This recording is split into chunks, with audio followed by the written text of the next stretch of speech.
Shalom, Israel. Shalom, shalom, brother Naquam. Shalom, shalom, brother Riot.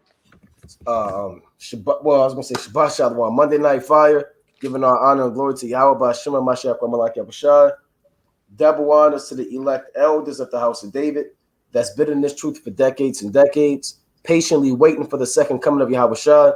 A hearty shalom to you mighty men that go out there and labor and do the work of the Most High, presenting your body as a living sacrifice, and doing all things for the elect's sake, pushing this truth and magnifying the ministry. Shalom, shalom. Shalom to all of the men that may not be out there on the highways and byways as of yet, but they're working on it. They're getting built up in the spirit. They're praying, they're fasting, they're studying, they're being diligent and abounding in the work of the Lord. A shalom to all of the Aquath out there, the sincere sisters out there, married and unmarried, keeping the commandments, reverencing their husbands, being submissive, living and abiding in the book of Titus, the second chapter, Sirach 25, Sirach 26, 1 Peter 3, and reading the book of Judith, Esther, and getting built up, coming out of the world as a righteous daughter of Zion. Right? Shalom, shalom. You got it. Come. Right, like the brother said, man, all praise to the Most High, Yahweh, Yahweh Shai, everybody that's on fire in the last days, continuing to be diligent in this thing, right, making everybody a living sacrifice. And we got to be staying in prophecy, man, in the last days. Brothers got to be engulfed in prophecies. Because when you in prophecy, right, you getting amped up. You ready for the end. It put a spirit on you, man. Right, you reading damn Esther all day. You got to increase in this thing. You should know what times we living in. Right, let me bring this up. Let me go to the book of Second Esdras. And Second Esdras is one of my favorite books, man. I can't stay out of this thing. It's the book of Second Esdras, chapter 4 and verse 50. I'm gonna start at 45. The book of Second Esdras, chapter 4 and verse 45. Shew me then whether there be more to come than that is past, or more to pass is to come. Right? Than is to come. So Ezra wanted to know the end times, man. We talking to Uriel. He want to know the breakdowns. Do I have more time on the earth? Is there more time that passed? What times are we living in? You got to ask yourself, man. Am I opening up the Bible, figuring out how much time is left on earth, man? Am I treating this thing like I got 100 more years, 12,000 more years, 50 more years? We living in the end, man. Well, I'm going to jump down to verse 50. Then said he unto me, consider with thyself, as the rain is more than the drops, and as the fire is greater than the smoke, but the drops and the smoke remain behind, so the quantity which is past did more exceed, man. So it's more things that are already passed. We lived in Abraham. You got Isaac. You got Jacob. You got Samuel, right? You got Judith. You got all of the men and women of the Lord. This is the last days, man. You got Peter. You got James. You got Thomas. It says what? Then I prayed and said, may I live, thinkest thou, until that time? Or what shall happen in those days? So that's what brothers got to be asking themselves. What's going to be happening in those days? Because we know we're living in those times. Khan, and like the brother said, man, the topic of the Monday Night Fire is current events and prophecies and the end of the world, man. And we're heavy into that, man. We're heavy going. We have to have a just balance, but we're always diving into the prophecies to let you know what the Heavenly Father is going to do. Breaking the scriptures down. We're not going to sit here and rap for you. We're not going to dance. We're not going to pull props up, right, and get into folly. It's our job to strictly break the scriptures down, right? Let me go to 1 Corinthians chapter 14, right? This 1 Corinthians chapter 14 and I'll start at 1. 1 Corinthians chapter 14 and 1. Follow after charity and desire spiritual gifts, but rather that ye may prophesy. So one of the top spiritual gifts a man should have is that rather that he should prophesy. Stop praying and speak in tongues all day, man. You're going 10-day fast to speak in tongues. You want to speak Portuguese, right? You don't want to know what time you're living in, but you bought the damn Babel app, you got the Rosetta Stone, and that's all you do 24/7. You're praying and fasting with the thick, nasty headset on, and they tell you on the screen to say hello in Portuguese, and you keep messing up. And the Lord isn't dealing with that, man. The Lord said, desire spiritual gifts. You have a lot of spiritual gifts, man. Speaking in tongues, we're not knocking that as a spiritual gift, but you need things that are going to profit the ministry in the best way. You understand? That's why I'm gonna jump down to first. I'm gonna jump down to 1 Corinthians, chapter 14 to 38. But if any man be ignorant, let him be ignorant. Wherefore, brethren, covet to prophesy, and forbid not to speak with tongues. Let all things be done decently and in order. So you have to covet to prophesy. Now we know that you can't covet a man's house. You can't covet his neighbor's wife, or your neighbor's wife, his oxen, his manservant, his maidservant, or anything that is your neighbor's. But you can covet spiritual gifts. It's okay to covet the spirit to prophesy, to want to learn the breakdowns, to desire understanding, like Ezra. Ezra coveted to prophesy. He wanted to know. Even the apostles in Matthew 24, Luke 21, St. Mark 13, they said, Lord, when shall be the end of the world? And a sign of thy coming. So they coveted the prophecies. When you covet something, you're craving it. When people covet your shoes, they'll end up robbing you. That's all they think about 24/7. Right? That's their MO. That's their thing, man. You got to covet these prophecies. You got to get into this thing. I got another one real quick. This Amos, the 3rd chapter. Right? This is the book of Amos, chapter 3 and verse 7. It reads, surely the Lord God will do nothing, but he revealeth his secret unto his servants, the prophets. Right? It says, the lion hath roared, who would not fear? The Lord God hath spoken, who can but prophesy?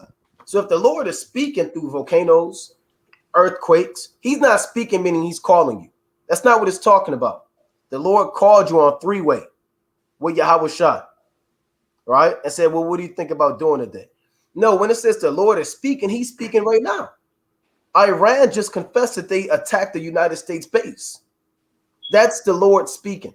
Volcanoes are erupting all over the earth. That's the Lord speaking. China is about to bomb India, right? They're fighting over the border. That's the speaking. That's the Most High speaking.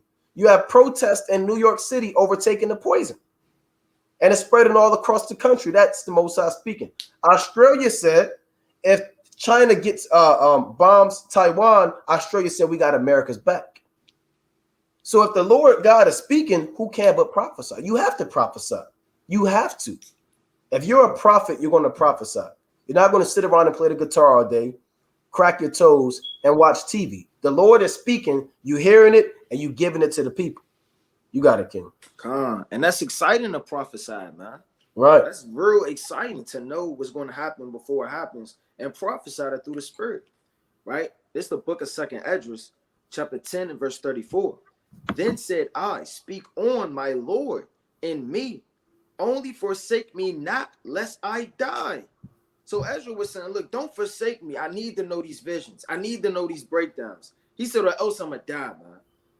It says, lest I die, frustrated of my hope.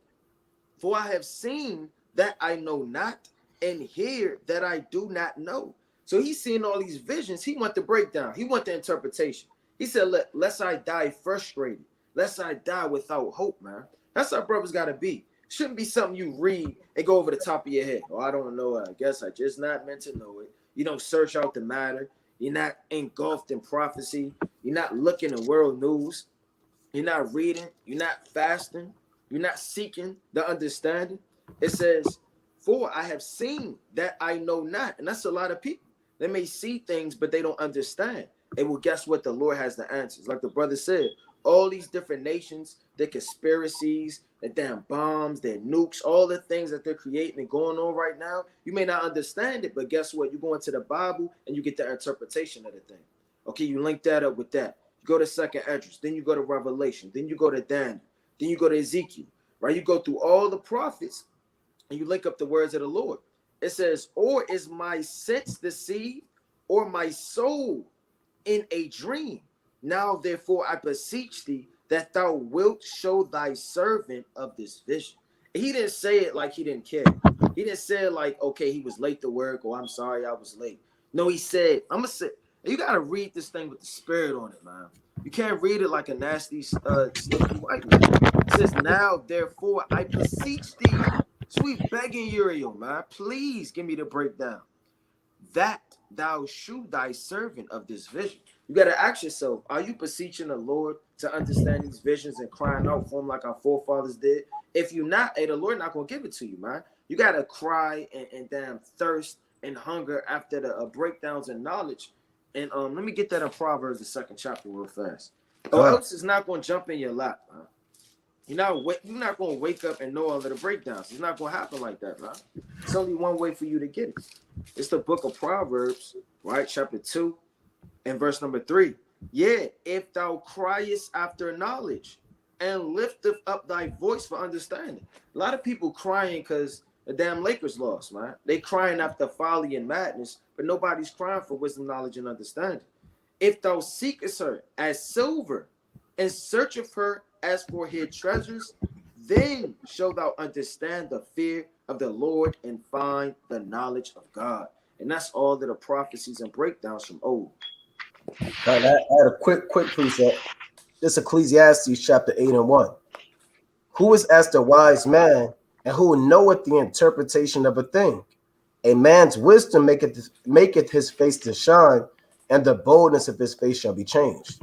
So when it says, who is as a wise man, who knoweth the interpretation of a thing, the definition of an interpretation is a breakdown. When you interpret something, you break it down. So the Lord is saying, who is a wise man who knows the breakdowns? That's the question. What type of man is going to be wise and get these breakdowns? Right? It's not talking about you're interpreting Spanish to English. That's not what Solomon is speaking about. He's talking about breaking down the knowledge of the Most High. Who's the wise man? Right? Or who's the fool sitting around playing the damn guitar all day lifting weights, man?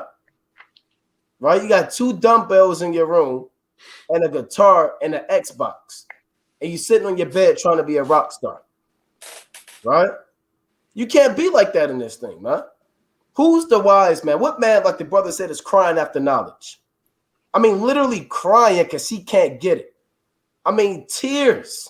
He's losing his voice because he's praying all day for the understanding of the Most High. Who's that man? So who is the wise man? And it says, and who knoweth the interpretation of a thing.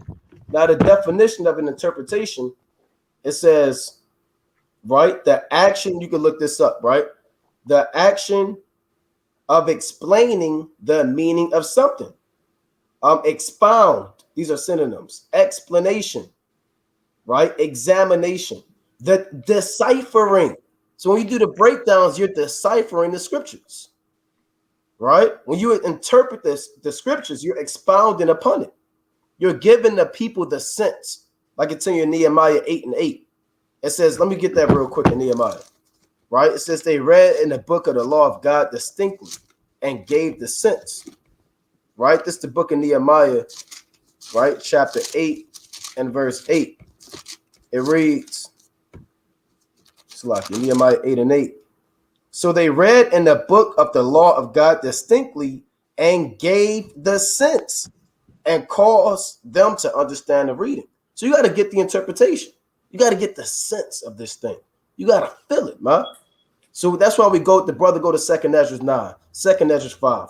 We in Revelation. We in the current events. Because it's our job to get the sense and interpret the words of the Most High. To covet the prophecies and interpret the prophecies. You know, and not just leave it up. Well, a lot of people say that all of the prophecies are sealed. You go to your pastor, you ask him to break down the book of Ezekiel or Zechariah, they'll say it's sealed. Don't worry about it.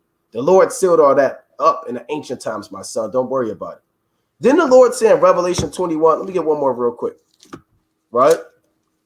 This it's like Revelation 22 and 10. It reads, and he said unto me, still not the sayings of the prophecy of this book, for the time is at hand. So you got to go into the prophecies. The Lord said the time is at hand. You're not living in the time of the serpent. A lot of people are waiting for the serpent to come back. Right? We're speaking about the man back then, and maybe Eve will pop up. We're not here during the time of Adam and Eve.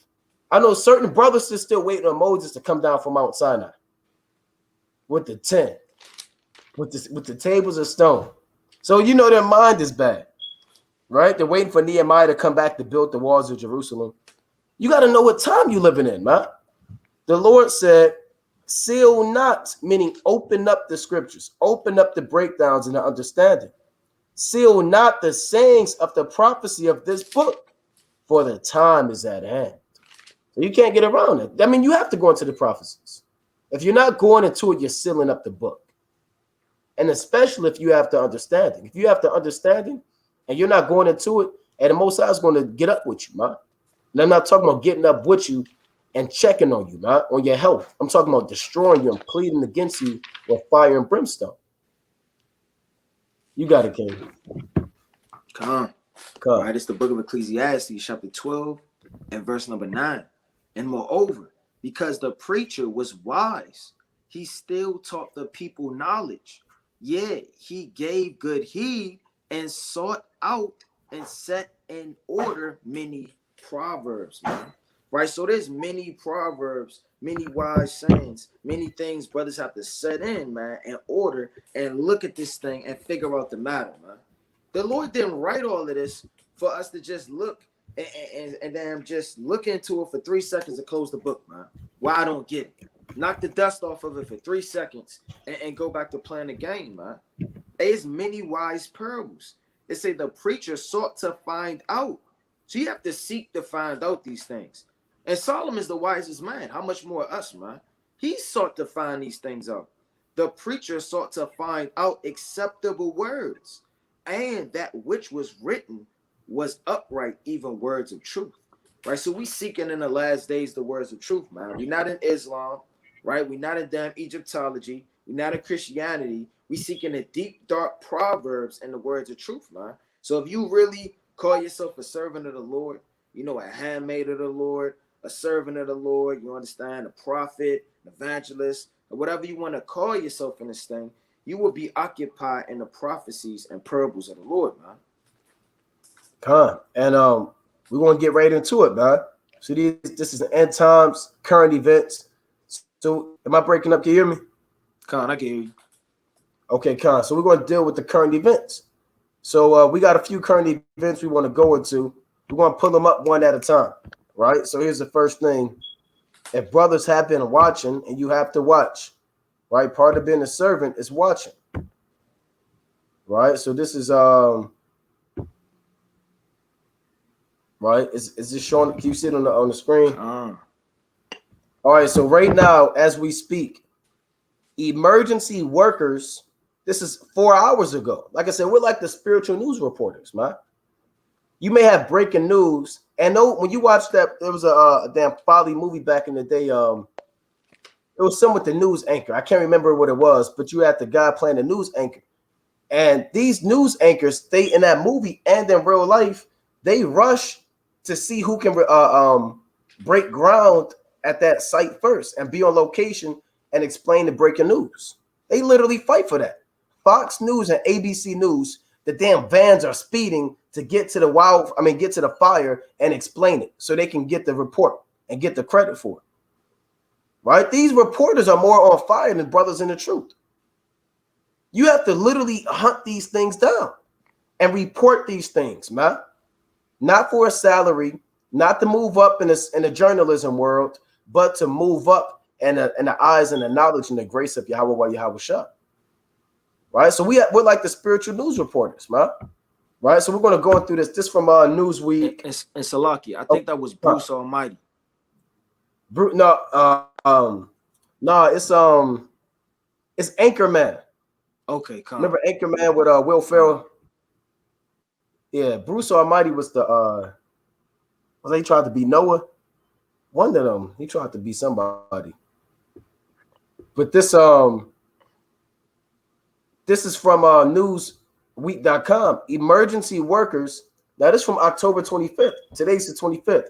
Come out in force and mass protest against the New York poison mandate. And we're not going to use this word that they want us to use, right? Because they'll kind of shut the channel down. They might shut the live down like that, right? So they're protesting now.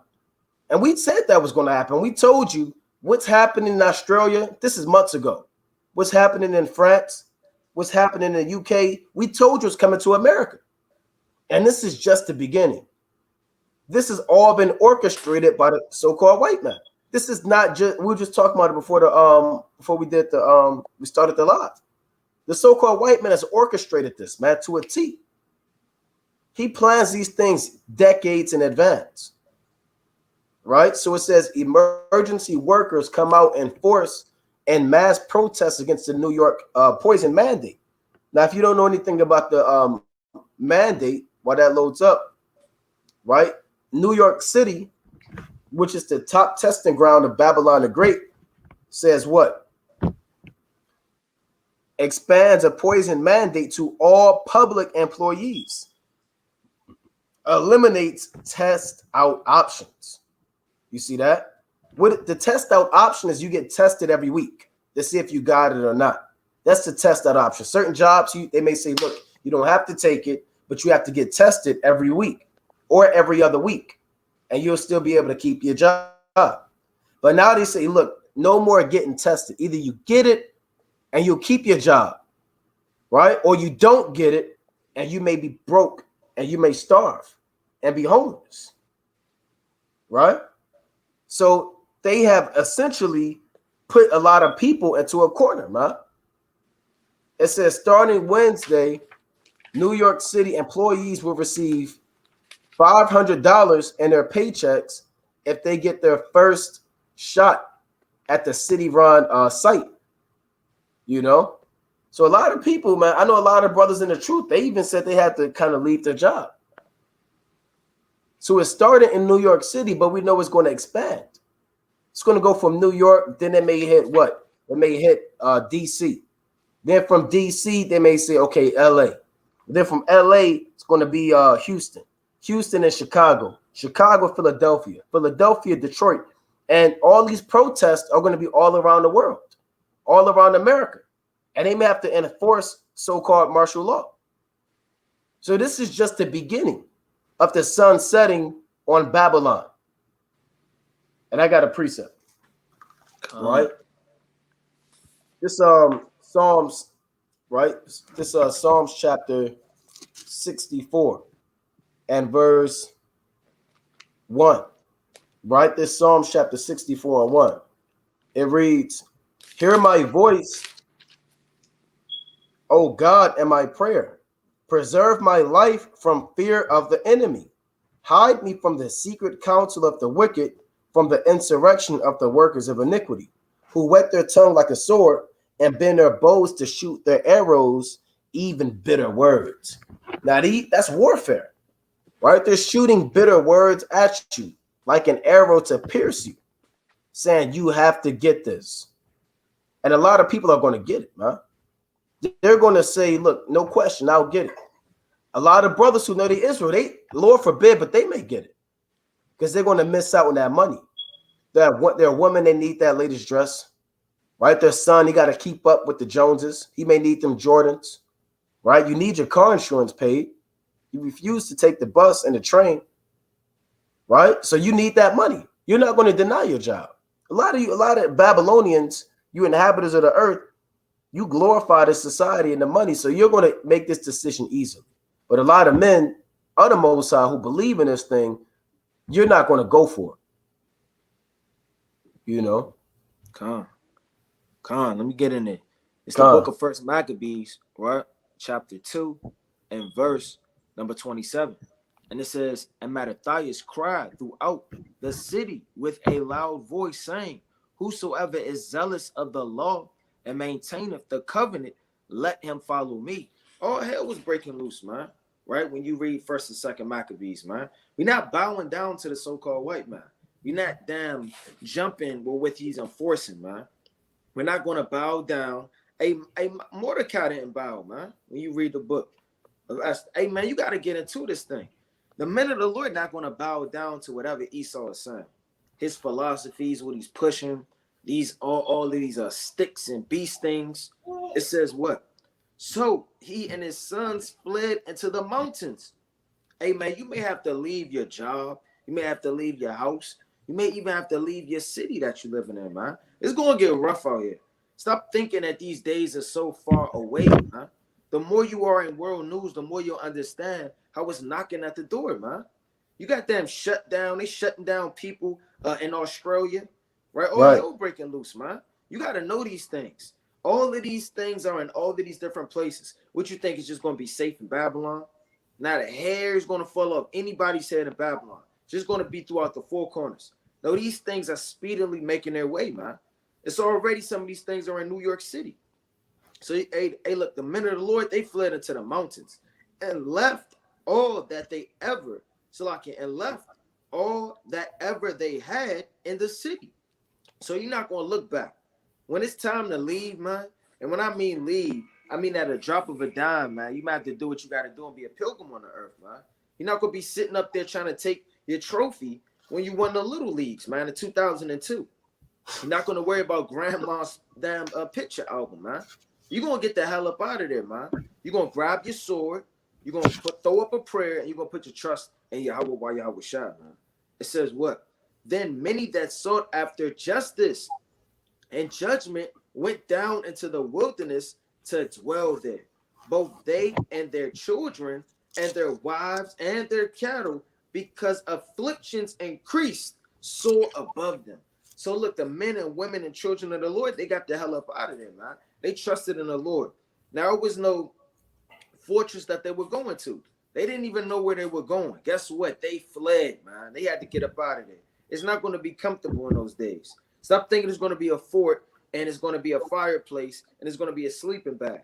If you really let the Lord, you're ordained all type of terrains and elements, right? All type of weather, and you'll endure everything on this earth if you truly love the Lord, man. And I got a precept. This Ezekiel chapter 7 and verse 11. I'll start at 10. Ezekiel chapter 7 and 10. Behold, the day, behold, it is come. The morning is gone forth. The rod hath blossomed. Pride hath budded. Violence is arisen up unto a rod of wickedness. None of them shall remain, nor nor of their multitude, nor of any of theirs. Neither shall there be wailing for them. The time is come. The day draweth near. Let not the buyer rejoice, nor the seller mourn, for wrath is upon all the multitude thereof. The Lord said, the time is come, the day draweth near, let not the buyer rejoice. Meaning what? Hey, the days are coming. A lot of you Jakes, you have plans, right? You have big plans. Even in the time of this end of the world time you're living in, and the plans you have aren't really day to day, week to week. You have plans 5 years from now on what you're going to do with your money. You're thinking about your retirement fund. You're saying you're 15 years away from retirement. All I have to do is A, B, and C, right? You have people thinking about going. I know brothers, they want to buy a damn yacht and travel around the world. They just want to get that lesson one time before the end of the world. People are buying things. People are investing in digital currency as if that's going to save them. People are doing all types of things, man, and moving according to the course of His word. The Lord said, "The time is come; the day draweth near. Let not the buyer rejoice, nor the seller mourn, for wrath is upon all the multitude thereof. For the seller shall not return to that which is sold, although they were yet alive. For the vision is touching the whole multitude thereof, which shall not return, neither shall any strengthen himself in the iniquity of his life." So the Lord is at plan, man. That's a cut to all of you brothers and sisters who says, well, it's really not that bad. I know brothers getting weak. They're saying, now show me the law why I don't have to get it. What does it say in the law? So they're trying to circumnavigate the understanding of the scriptures to try to please the flesh and prolong their days in the land of the living. And the Lord said, looking to and hasting for the coming of the day of the Lord, man. So we don't want this place to continue. And and we in Maryland, if it comes to Maryland, and I work for the damn devil, man. If they come out and say, look, you got to get the damn port. Hey, look, I'm out. We're not getting it, man. Right? We're not getting it, man. The brother even went into, the Lord said you're going to be a pilgrim on the earth. All right, let me get that real quick. This second Ezra's Salakia. And we're going to go through this, man. We're going to go on this. right? After I read this precept, we may not read this whole article, but we're going to touch on this. For brothers that's just tuning in, New York City expands the poison mandate to all public employees, eliminates test out option. Now, New York City's the testing ground. They did New York City first. They want to see how the people of New York react. How are they going to take this? Are people going to comply? Are people going to riot? Are they going to protest? Are they going to burn buildings down? How is because they have something called controlled chaos, or there's a famous saying by the elites called out of order chaos, or out of chaos order, right? So they'll control these problems and strategically implement them just to see how the people are going to react. Let's say the people riot and all hell break loose just so they can bring in martial law, right? So you got to stop thinking it's a game, man. Stop trying to rejoice and you're buying and selling, man. At a drop of a dime, you got to let this thing go, right? This Second Ezra chapter 16 and 40. O my people, hear my word. Make you ready to the battle, and in those evils be even as pilgrims upon the earth. And you got to ask yourself, are you ready? Can you do that right now?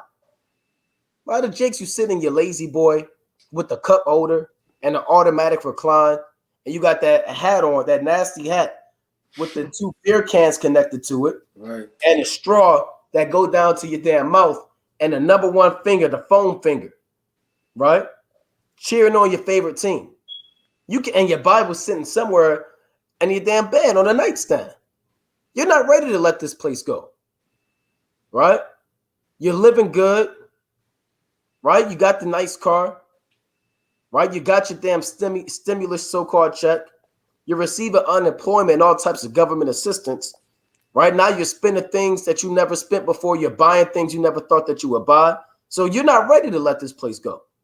That's why I always say you don't want a whole lot in this captivity. The more you have, it's going to be harder to let go. That's St. Matthew 19, right? 17 or 16 on down, right? But it reads, let me read on verse 41. He that selleth, so this link up with Ezekiel 7. He that selleth, let him be as he that fleeth away, and he that buyeth as one that will lose. So you got to look around your house right now, or your apartment, or your condo, or wherever you live at. You got to look around your house, and you have to look at all of your goods. And you have to look at it. You look at your flat screen. Right now, look at it. Look at your flat screen. Look at your wallet. Open up your bank account or your Bank of America app and look at your thousands of dollars. Look at your iPhone. Look at all of these things and ask yourself, are you willing to let all of that go at a drop of a dime? The Lord said, Salakia says, and he that buyeth as one that will lose. He that occupieth merchandise as he that hath no profit by it, and he that buildeth as he that shall not dwell therein. He that soweth as if he should not reap, also he that planteth the vineyard as he that shall not gather the grapes. They that marry as they that shall get no children. You got Jake saying, I want to have 15 children. Give me 15 years, I'll give you 15 children, right? Hey, look, that might not happen, man. You might have your rib. Look, you might be doing your studying. You might be in this truth. Y'all might not have a lot of time together. It is what it is, right? You can't bank on being a damn, this isn't Love Jones, man, right? Your woman isn't Nia Long, and you damn, what's this dude? Lawrence Tate. Yeah, Lawrence Tate, man. Come on, you brother to the night. And y'all sitting up there, and y'all got a love story. This ain't what this thing is, man. She go to New York, she deal with an ex.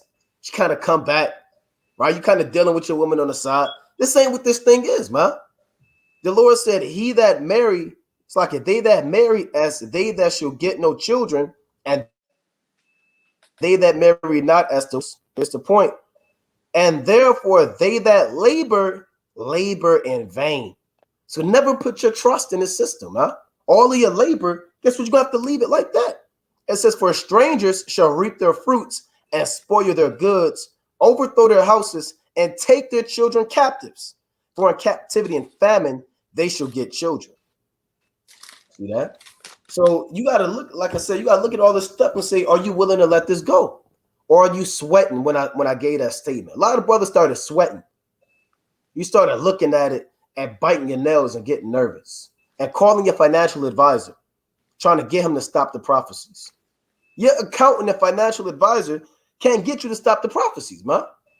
This place is about to be shut down. You got it, King. That's right, man. Right, and a lot of Jakes, man, they confused, man. They trusting in the society, man. They, like you said earlier, they act like it's not that bad. Show me where it is in the law, man. They're getting carnal, man. This is what the so-called white man do. This is the book of Isaiah, chapter 25 and verse 7. And he will destroy in this mountain the face of the covering cast over all people and the veil that is spread over all nations. So the so-called white man, he got a veil over your face, man. You too sleep, you too blind, you not on fire and you don't notice it, man. If you asking yourself, is it not that bad? Well, what's in this thing, man? They're gonna stick you with something, with God knows what, damn, running through your vest. Not natural, man. It's not of the Lord, man. The Lord created the physicians and medicines out of the earth, man. The Lord didn't create these things in chemical labs and twist it backwards and taking this enzyme with this atom and mixing it together. The Lord's not with that, man. That's witchcraft. That's a covering cast that the so-called white man is casting over all nations of people, getting them all drunk. And that goes back to Revelation, the 18th chapter, man. Everybody's drunk. Everybody and their mother and their father, they're drunk in this society, man. Let's go to the book of Job, because that cast is serious. This is the book of Job, chapter 15 and 27. Because he covereth his face. That's in the Bible, man. So don't think this man isn't going to cover his face. He's going to come in a news anchor, somebody you could so-called trust. He's going to come in a form of news, something that you need. He's going to come in the form of a doctor, somebody you could trust. He's going to come in the form of all of these different things with a cast over his face because he has a hidden agenda at hand, man. And that hidden agenda is to have you to sin, go to hell off, man, and trust in him and not the Lord, man. That's what it all boils down to. Who are you going to serve? The so-called white man, his government, and his society, or are you going to trust in the Lord? Let me read that again. Because he covered his face with his fatness and maketh collapse of fat on his flanks, man. So that's what he do. He covered the face and he portrays himself to come and help you, that everything's all right. But you got to see through this, man, and take that veil off in the last days. You got it. And I want to play a little of this clip right here. Now here's the now here's the video of the people actually protesting, and they kind of pulled a lot of these people to the side to see what they had to say about it. So emergency workers are protesting. Like I said, New York City, the first testing ground was our that was the international. Oh, Salakia. All right, it's still bad. It's straight. All right, let me know if it get bad again. I'll probably switch out and use something else.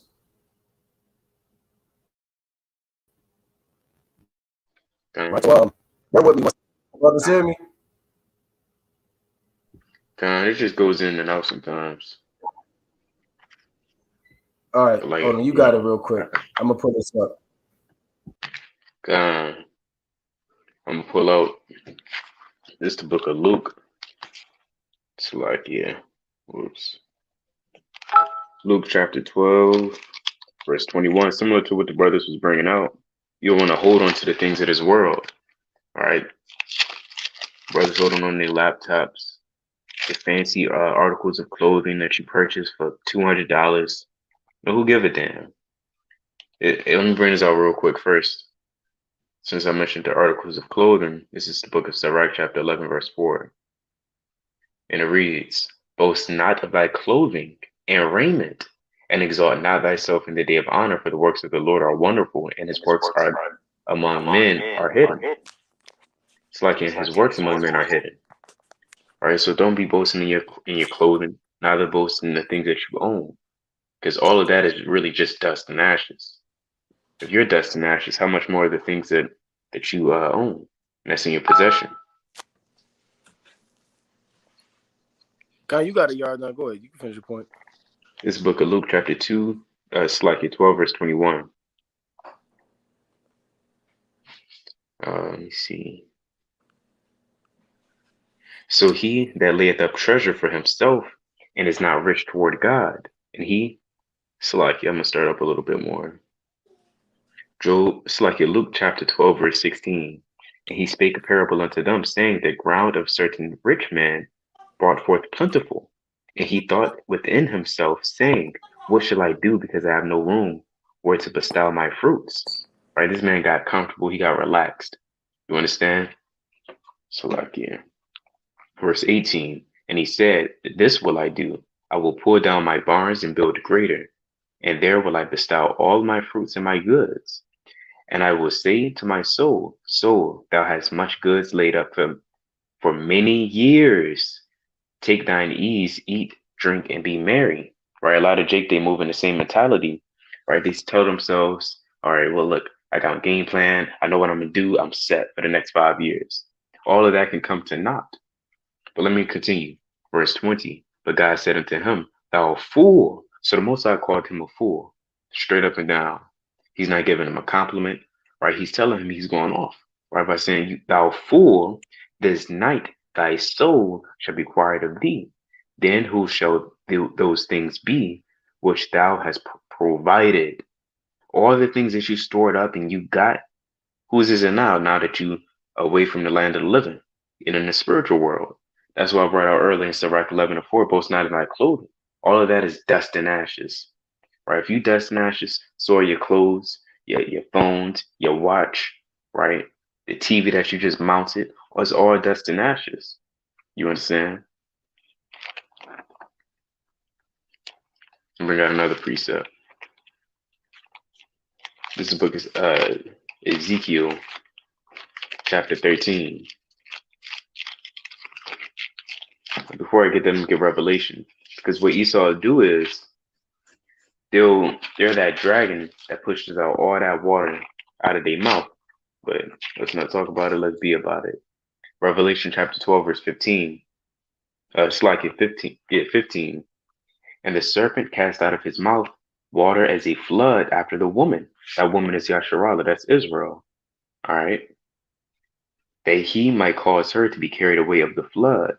Right. It's not literal. None of this is literal. This is all spiritual. Right. You have water on the right hand side, pursuant to John 4:4. Right. On down, you got all of John 4th chapter, you got wisdom of Solomon. There's water on the right hand side, and then there's water on the left hand side. And the water on the left hand side is tainted.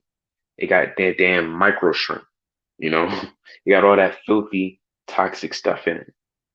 And what Esau does is he pushes the water out of his mouth, and our water represents the media, right? The damn things that could blind you, right? And carry you away. And a lot of Jake, they get carried away by the water that comes out of that dragon. It's like that serpent. That's all I had. Khan, and I want to try to pull this up. I'm pulling this these protests up so brothers and sisters can actually see it, man. Because this isn't the game. This is real life. This is happening right now. Time is ticking, man. Time is running out. So you can't be sitting there investing in this society, man. Right? And can brothers hear me? Con. So you can't be investing in this place, man. And a lot of brothers don't like when we go into stuff like this. Right? You just want to hear the sticky marriage situations. Right? We're not going to do 8 Sabbath services of sticky marriage situations. Right? Back to back to back, man. We'll be worn out. Right? We're not going to do 20 breakdowns on if damn, like we always say, that the King Solomon wear sandals, or was he so wise he went barefoot? Right? We're not dealing with that, man. We don't care. Right? It's our job to go into these breakdowns. And a lot of jakes get depressed. Right? So hold on, let me play this real quick. So here you have it. This is I'm gonna show it on the screen. These are your anti-mandate protest. And they're blocking highways. And a lot of these people are Edomites, man. All right, you would think it's a lot of them are Jake.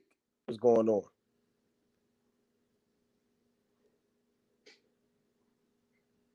All right. Let me know if it's breaking up.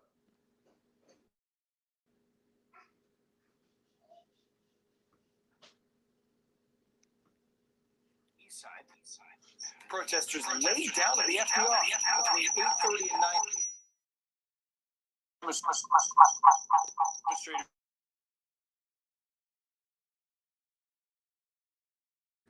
Hold on, so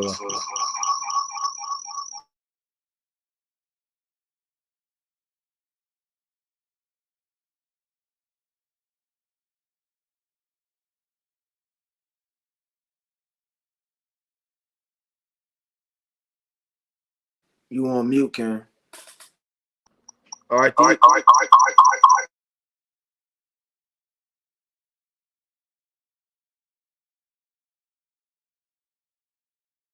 Now you got it.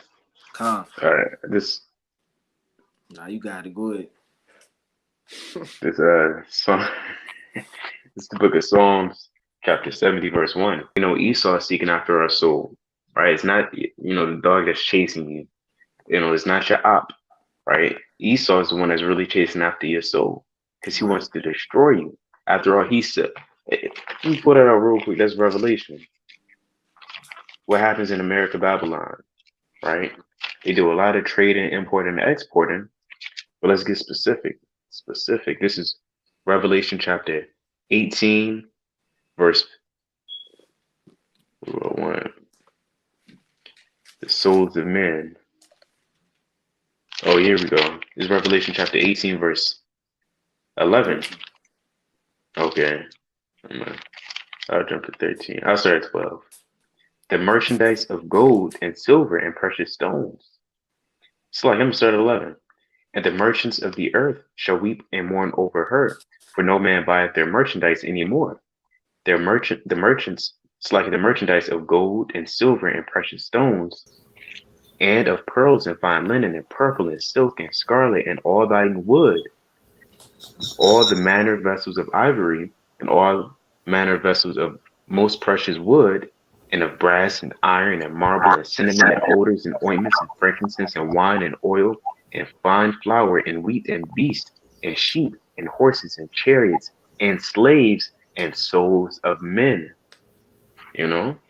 So that's why Esau is chasing after your soul, so he can trade it, kind of jam you up, poke you with needles and do weird stuff to you. Now it's not going to be seen on NBC or CNN where they're showing us directly how they trade in Jake and harvesting our organs, but best believe they doing that. Right. So again, in Psalm 70 and 1, make haste, O God, to deliver me. Make haste to help me, O Lord. Let them be ashamed and confounded that seek after my soul. Let them be turned backward and put to confusion that desire my hurt. Right? Esau is the only man on earth, really. Of course, you have the curses and Jake hating you, right? Having that evil lie. But Esau, he's that top man on earth that seeks after your soul and wants you to be hurt. Nobody wants you hurt more than the Edomites. After all, they're trying to destroy you strategically as a nation and as a person and sell your soul and your body. You got it. And I'll have to play this off the phone, right? I want to do it the classic way, but we'll have to bring it out the way we have to bring it out.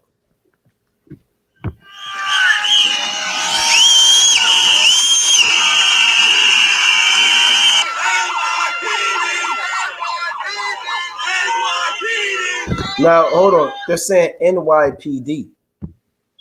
So now the NYPD, a lot of you Jakes, they're not coming for you. Like we were talking about earlier, Malachi did a cold cut on the 911, and the police are leaving.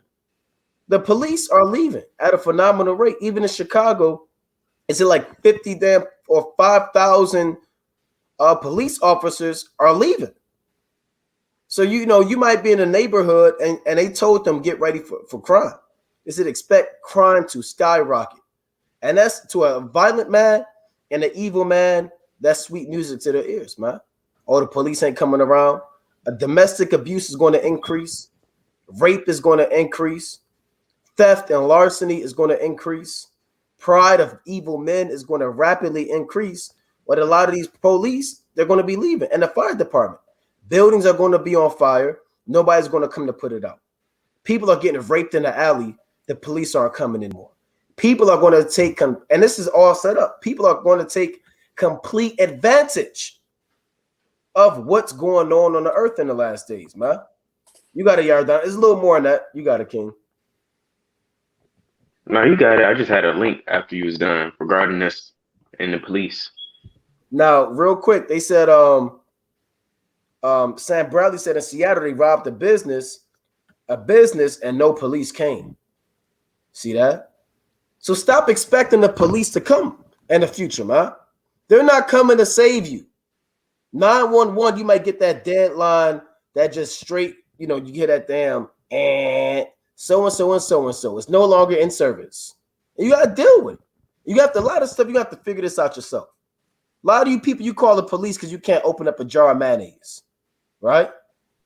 You call cat stuck in a tree. Your cat got stuck in a tree, right? You call the police because your woman put you out, right? And you wanted to get your Nintendo. The Lord isn't dealing with that, man. You rely on this system too much, and the Lord is collapsing it before your eyes. You have the entire or half of the police department. They said we will not work anymore for this government. We're going to do our own thing. And a lot of these guys, we might run across them in Jacob's trouble, right? They're armed to kill. They know submission tactics. So a lot of these Edomites, man, they want blood, So let me play a little of this.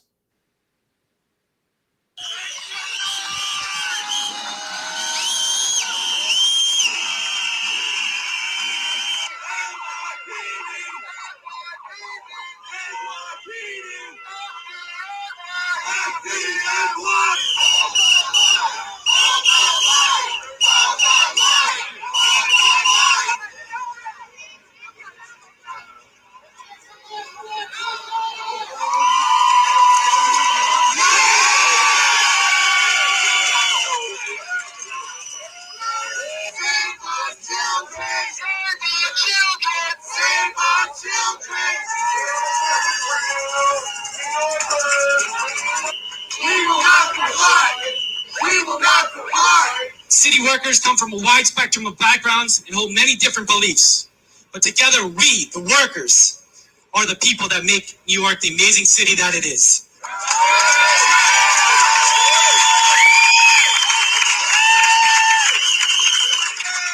All we asked was for you to acknowledge that if a vaccine mandate goes through, some of your communities will lose their firehouse. Ambulance response times will skyrocket. Policing and prevention of crime will be scarce. If this vaccine mandate stands and we're not allowed to work, every New Yorker will be impacted. See that? Rice. Create and see that? They even came out and told you that, man. They said, "Yeah." And Jake, you already don't get the police. Hey, call the police right now. And your neighborhood, you in the ghettos and the projects, call the police right now. It'll take them 35 minutes to get there. So how much more in the days to come? Right? Now, this is I'm gonna pull this up on the screen. Right? So this place is finished, man. If you can't see that America is finished, then I don't know what to tell you. Right? I don't know what to tell you. Now I'm gonna show this, Yardan. I know you have something else too. Come, you got it. All right, now this is from BBC News, right? Sure. Let me make sure this is showing. Can brother see the screen? Come. Okay, crime hits Chicago, grapples with police poison revolt. Right? A standoff in Chicago where the head of the city's largest police union is urging officers to defy a poison mandate, and the latest battle line being drawn in a nationwide fight over the jab. Chicago, a city of nearly 3 million people, has seen more than 1,600 sexual assaults, 3,000 shootings, and 649 murders. a 14% increase over last year. Just as violent as crimes have risen, though thousands of city police force may not show up to work, right? Officers are weighing whether to resist a mayoral mandate requiring all public employees to report their poison status. City employees must now show proof of taking it or submit to a bi-weekly testing unless approved for a religious or medical exemption. And that religious and medical exemption, that's on its way out too. By the end of this year, all employees must get the poison. Nearly 1/3 of Chicago's almost 13,000 member police department have so far refused to register their status, putting them on track for dismissal. 21 have officially removed from active duty so far, but some officials have warned that the poison mandate could leave Chicago's police force dangerously depleted. And Chicago is bad already, man. It's bad already. Right? Let's go to Matthew chapter 24. Right? Let's get this is prophecy. Right? Let's go to Matthew chapter 24. Right? This St. Matthew chapter 24 and verse 12. It reads, "And because iniquity shall abound, the love of many shall wax cold." So the so-called police, the love for their city, a lot of these police officers, they thought about joining when they were 7 years old. Ever since that police officer came on Take Your Child to Work Day and he let him wear the hat, right? That's all they ever thought about was joining the Chicago Police Department. They watched these TV shows, Chicago Police, right? Chicago Fire, right? They're amazed. They might have been to the firehouse. The fireman let them put on a fire hat. So that's all they've ever thought about. And the love towards their country is waxing cold. The love towards man is going to, iniquity is going to increase too. Your Lord said iniquity shall abound. A lot of jakes, you want to kill your brother, but the police kind of rolled by and you saved it for another day. Who's going to stop the so-called Black, Hispanic, and Native American man from murdering their brother? Right? Who's going to stop these nations from raping you, robbing you? And even these Edomites, hey, they're going to start lynching you all over again. Who knows what's going to happen, man? Without the police force. So that's New York, it's Chicago. It's going to be all hell is going to break loose. And you see it happening piece by piece. And the Lord said, one more point, the Lord said in Wisdom of Solomon, the 12th chapter, he destroyed the Canaanites little by little. He destroyed the Egyptians little by little.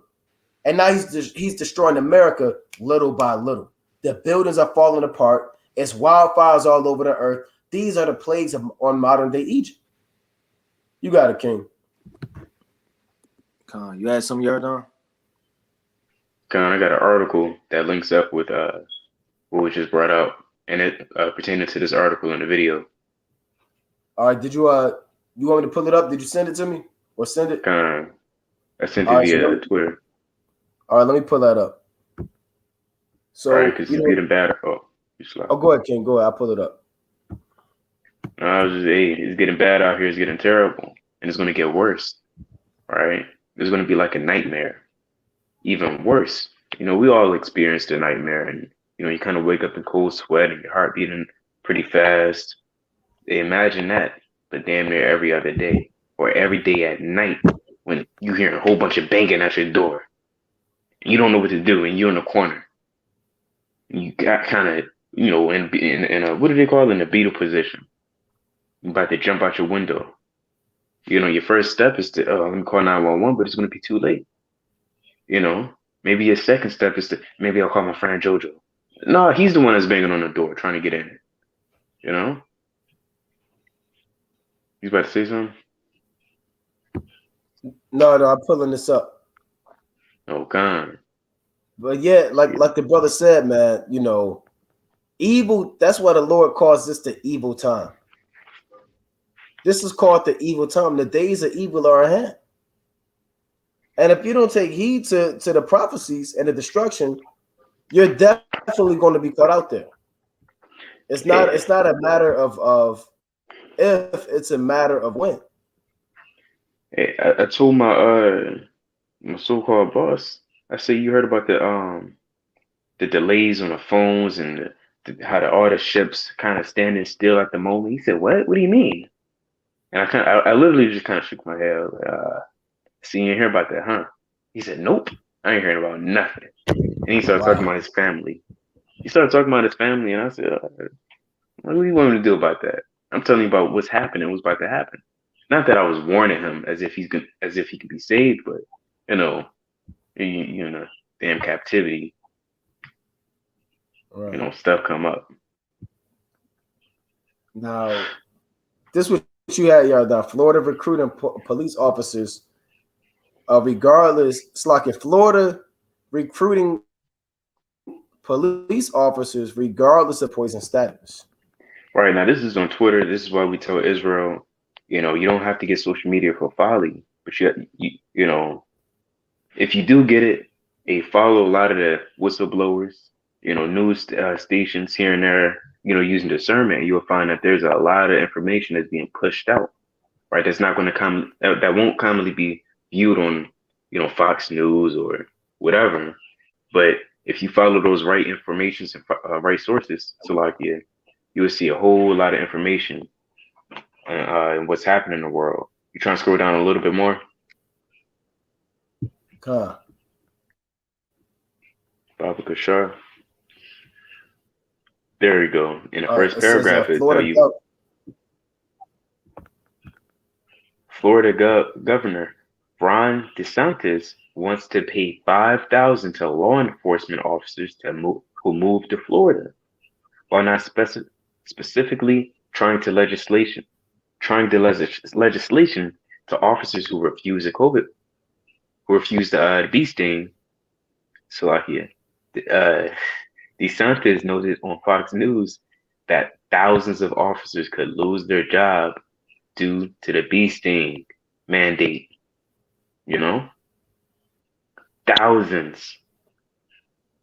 Hey, that's a lot. and You know how many people call the police every day? A whole lot. They got movies and TV shows on it. Them dispatchers, they get over 1,000 calls a day. They work overtime. And what do they do with that information? They get in contact with the police precinct.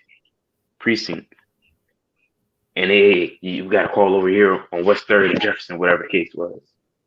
Hey, guess what? They're not going to have nobody to kind of contact because all these police officers are quitting. You said what?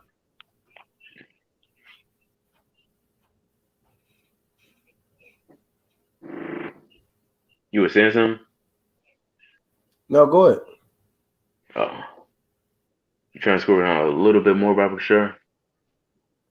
Yeah, I want to make a quick now point. you have. Lucky, let me make this quick point. So even now with the so-called police leaving, you have Esau. What they're going to do is they're going to replace the police, if they do so, with the military. So a lot of these active military men of the Marines, because they have to get it. If you're in the military, you have to get it, and a lot of those guys have gotten it. So a lot of these police officers, this is how they transition to that military state. This is happening in Australia right now, right? If you look in the news and see how the Australian country is being set up, they have active soldiers walking around in a damn police state, and they're chasing people down, beating them up.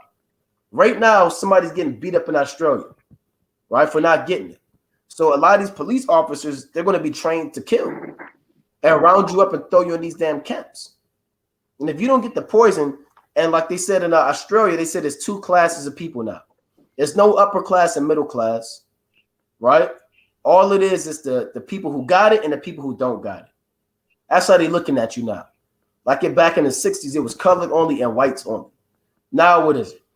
And if you was an East Indian man, you drinking out that whites only. If you was a Chinese man, you was drinking out that whites only.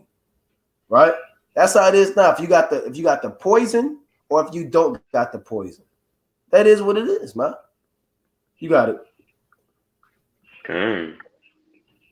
You see, the Florida governor, who is a vocal opponent of These things mandates said the bonus would be available to all law enforcement officers who relocate to Florida. It will be available to anyone who comes. DeSantis says Monday, according to CNN, if people are saying it's a bee sting issue, it's not. It has nothing to do with that. That's a lie. Numerous police unions have come out against bee sting mandates. The Chicago Fraternal Order of Police organized a rally Monday against the bee sting mandate. Right, and we already seen that. You know, so that's really all it is to the article. But just more proof in the pudding in case Jake might be saying, and this lies, throwing popcorn at the screen, saying whatever, you close your laptop. This stuff is true. Right? A lot of Jake never really think this stuff will really get like this or what happened. But best believe you're going to be living in those times. Right? We all going to be living in those times where all hell break loose if the Lord allows us to. This isn't for what they say in the world for craps and giggles. This isn't just a scare Jake. This is reality.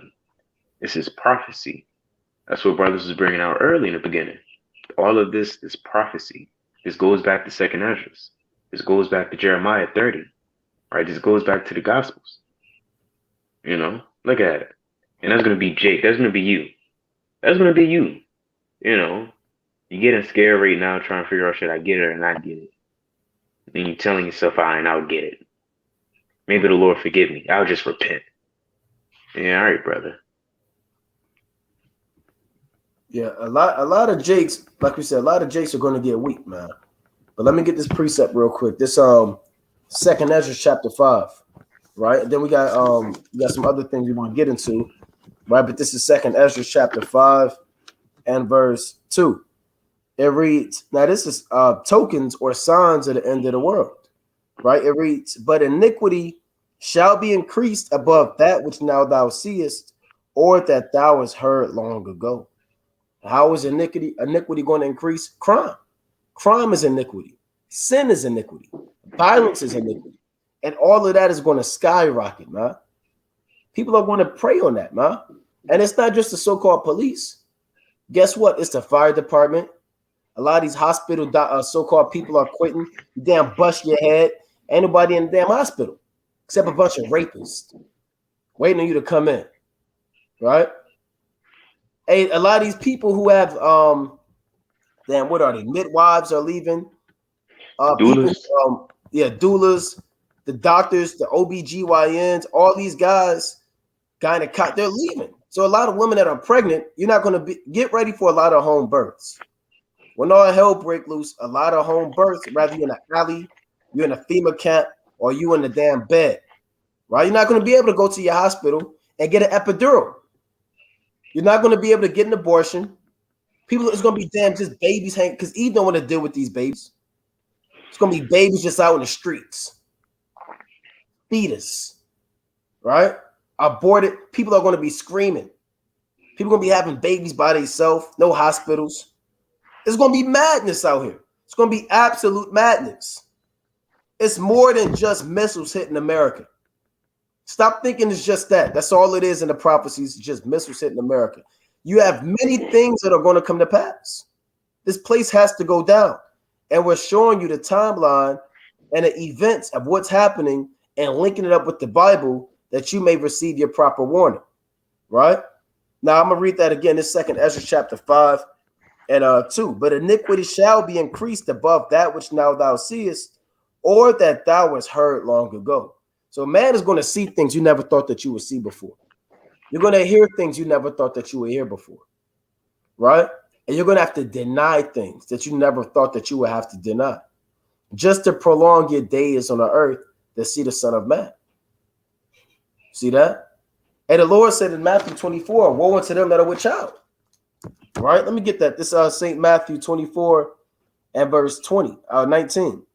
It reads, and woe unto them that are with child, and to them that give suck in those days. But pray ye that your flight be not in the winter, neither on the Sabbath day. For then shall be great tribulation. This is Jacob's trouble. Such as was not since the beginning of the world to this time, no, nor ever shall be. So it's going to be bad out here, man. And all you have to do is keep the faith and pray for mercy. You can't, your guns aren't going to deliver you on that day. I'm going to tell you straight up, right? We're not saying it's a sin to have those things, but they're not going to deliver you, right? Your grenades and all your SpaghettiOs and your MRE readies or your meal ready food, whatever you call it, right? It's not going to deliver you. Your faith and mercy in Yahweh B'Shem Yahushua. I mean, this place is a natural, it's a disaster. It's a ticking time bomb. You have thousands of ships, like 500,000 cargo containers off the coast of America. You have the so-called police being leaving the force. You have riots, you have protests, you have volcanic eruptions. You're living in the end of the world. I mean, what do you want us to tell you? Right? Let me go to Jeremiah 28:8. Right? Let me go to Jeremiah chapter 28 and verse 8. Right? It reads, the prophets that have been before me and before thee of old prophesied both against many countries and against great kingdoms, of war and of evil and of pestilence. So what did Enoch prophesy of? Of death and destruction. What did Noah prophesy of? Of death and destruction. What did Isaiah prophesy of? Who are the prophets before Jeremiah? Amos, Isaiah, Elijah, Enoch. All these are the prophets before Jeremiah. Hosea. And they all prophesied of fire and brimstone. Show me where Enoch prophesied of peace. Show me when Noah prophesied that everything was going to be all right. Tell me when Elijah said that things are just going to be smooth and judgment will never come forth. Somebody open the book, the chapter and the verse, when these prophets of old said that things were going to go well for the wicked. And the Lord said, but it should not be well with the wicked. Neither should he prolong his days upon the earth, which are as a shadow. You know? That's So right. these things are coming on the earth. You had something, Yardan? So we had something else. Hold on, let me pull this up real quick. So one more point on that.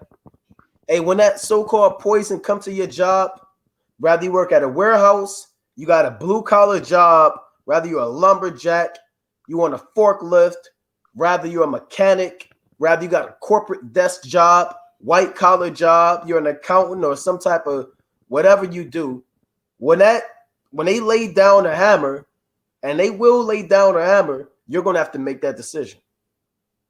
And you're going to have to live with that decision. And you're going to have to get that thing inside of you. And you're going to have to deal with it. A lot of people, they're getting their son, they're making their son get it. Their daughters are getting it. You know, their wives and their children.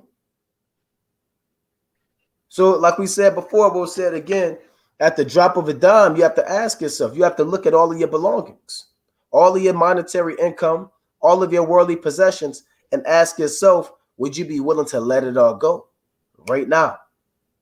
Right? Let me go to Matthew chapter 19. Let's talk about it. Right? Let's talk about it. Let's go to St. Matthew chapter 19. Right? This St. Matthew chapter 19, and I'll read verse 20. It reads, the young man saith unto him, all these things have I kept from my youth up. What lack I yet? Because he was keeping the commandments. This young man kept the law, statutes, and commandments. He didn't commit adultery. He didn't steal. He didn't murder. He didn't bear false witness. He honored his father and his mother. He said, hey, look, what lack I yet? It reads, but Yahweh said unto him, if thou wilt be perfect, and the Lord requires perfection. If thou wilt be perfect, nothing less than perfection is the standard for the men of the Most High. So the Lord said, if thou, we know your corruptible body can never be perfect, but your spirit and your sincerity and will to serve the Most High has to be perfect. Right? That's what he means, if thou will be perfect. He wasn't speaking about the flesh. Right? Slocky, bear with me. Right? Is the sound breaking up? Not really. It is a little bit. All right. I mean, it's straight. All right, hold on. Bear with me. right? Because I want to finish making my point.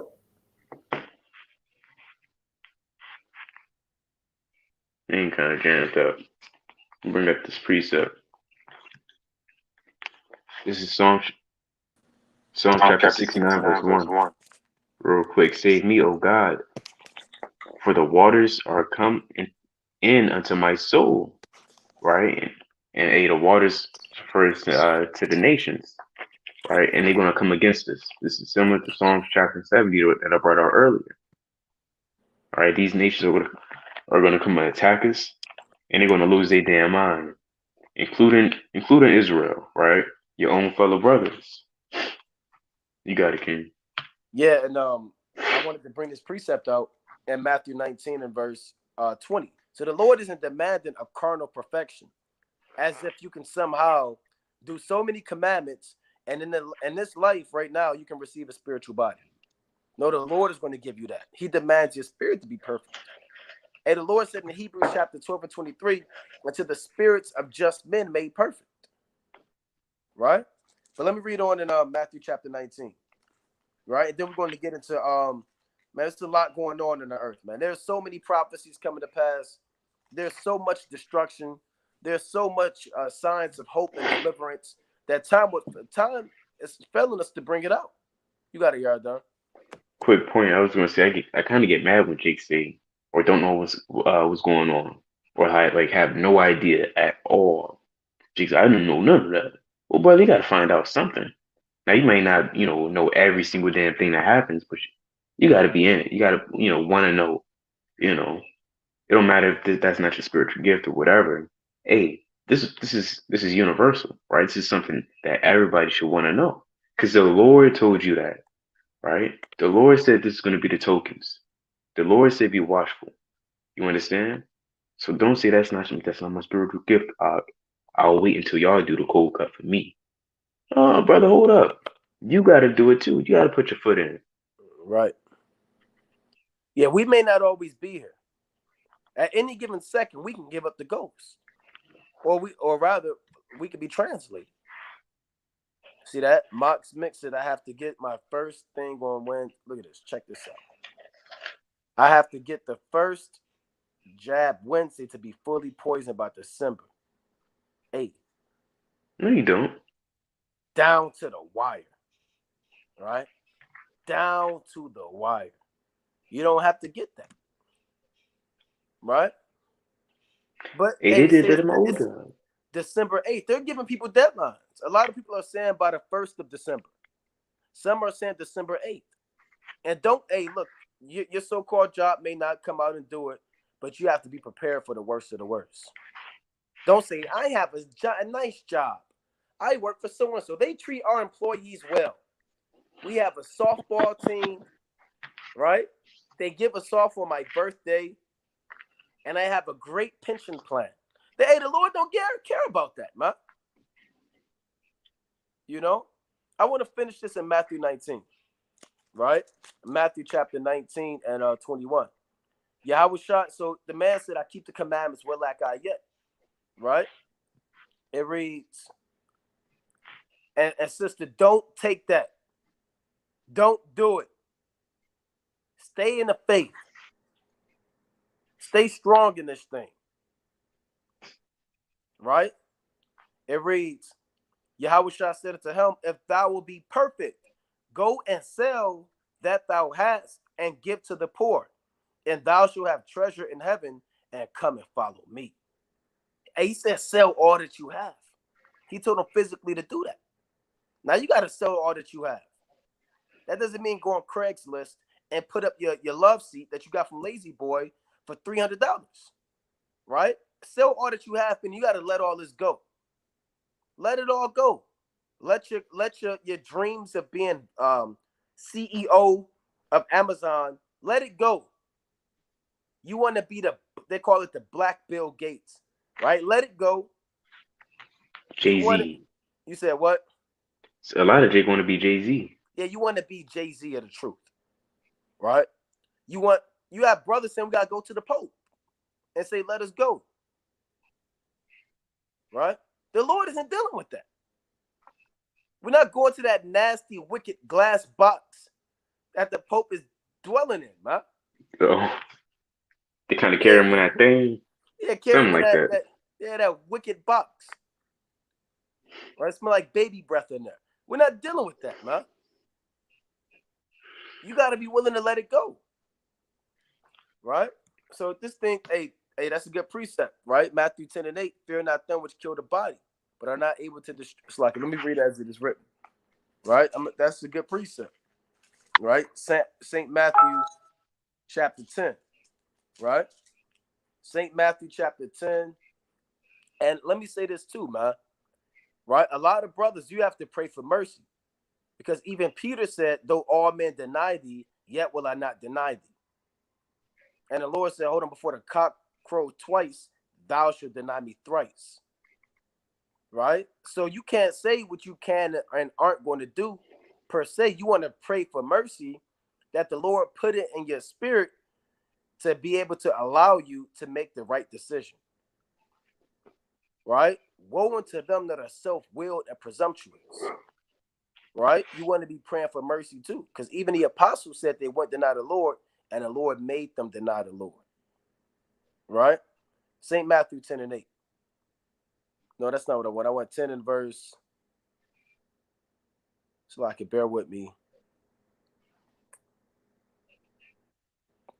Bear with me. 28. St. Matthew 10:28.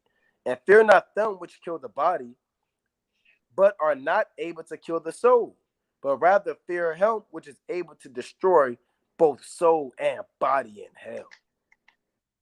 You see that? You see that? So that's what we fear. We fear Yahweh Shem Yahushua. Right? We don't fear man. Right? We Quick don't fear point. what the inhabitants of the earth have to say. You got it, yeah. My last captivity, they said. They gave us a sheet of paper, and I wish I had it. I think I threw it away. But they gave us a sheet of paper and said, "Look, you must get this bee sting by so and so and so and so, right? It's coming expediently, or it's coming quickly. That will make everybody here at insert my job's name, uh, make sure they get that shot." I'm trying my best not to say those words, lest they get taken down, but if you have ears to hear, then you understand what I'm saying. They kept trying to enforce it. They gave us a long paper, and they said, "Look, if you have any exemptions, kind of put it there." But they don't give a damn about that. They don't care because they told us boldly, "Look, everybody's gonna have to get it eventually." All right, we heard from the top person, so down, down, down, and they kept pushing it. And me and this other Eve, she was like, "I ain't getting that." Right? If they push that, then I'm out. She don't even know about the truth. See that? Yeah, it's in a lot of Jake's spirit, man, not to deal with that. Now, with that being said, while that's happening on one level, you also have other prophecies coming to pass. Yeah, madness. Right? You also have other prophecies coming to pass. So I want to be able to show this on the screen. Right? So bear with me. Salaki. Don't get that shot. China test an orbital hypersonic missile. They said it's a big deal, right? So China has just tested and has exceeded the so-called white man's and America's technology, and they're testing nuclear-capable hypersonic missiles. Why are they doing this? Are they doing this because they don't have nothing to do, right? Is China bored, right? Is China just trying to figure out what's going on? No, the Lord is putting in the spirit of these nations to get ready for war. You even have China and Russia, right? I'm going to go to this. Right? You even have China and Russia doing joint drills together. China and Russia are getting ready for World War III. And Australia said, guess what? If China so-called attacks Taiwan, Australia said we have Taiwan's back. right? So this says China's test of an orbital hypersonic missile is a big deal, right? Look at this. He's your modern day blacksmith. Here's your modern day blacksmith, and here's your modern day arrow. And I did a cold cut on World War III weapons, right? And these other nations, America's falling apart. America's technological advances, their military, their level of understanding when it comes to science is at an all-time low. I believe even America has a third world education rate, right? Their a graduate rate and their level of education is at an all-time low. So they're not able to compete like they did in the 1950s and the 1940s. They have like the worst education rate, the highest debt rate. They received a D minus on their on their infrastructure scale. So their buildings are corrupted, their bridges are falling apart, the people are rioting. If you can't see that this place is torn apart and finished, now I don't know what to tell you. Everybody's out of shape. Everybody's drunk. They eat TV dinners and watch the damn screen till they damn brain melt. You know? This place is done. So this says, let's go through this, right? Bear with me. Nah, this is Salaki. Right.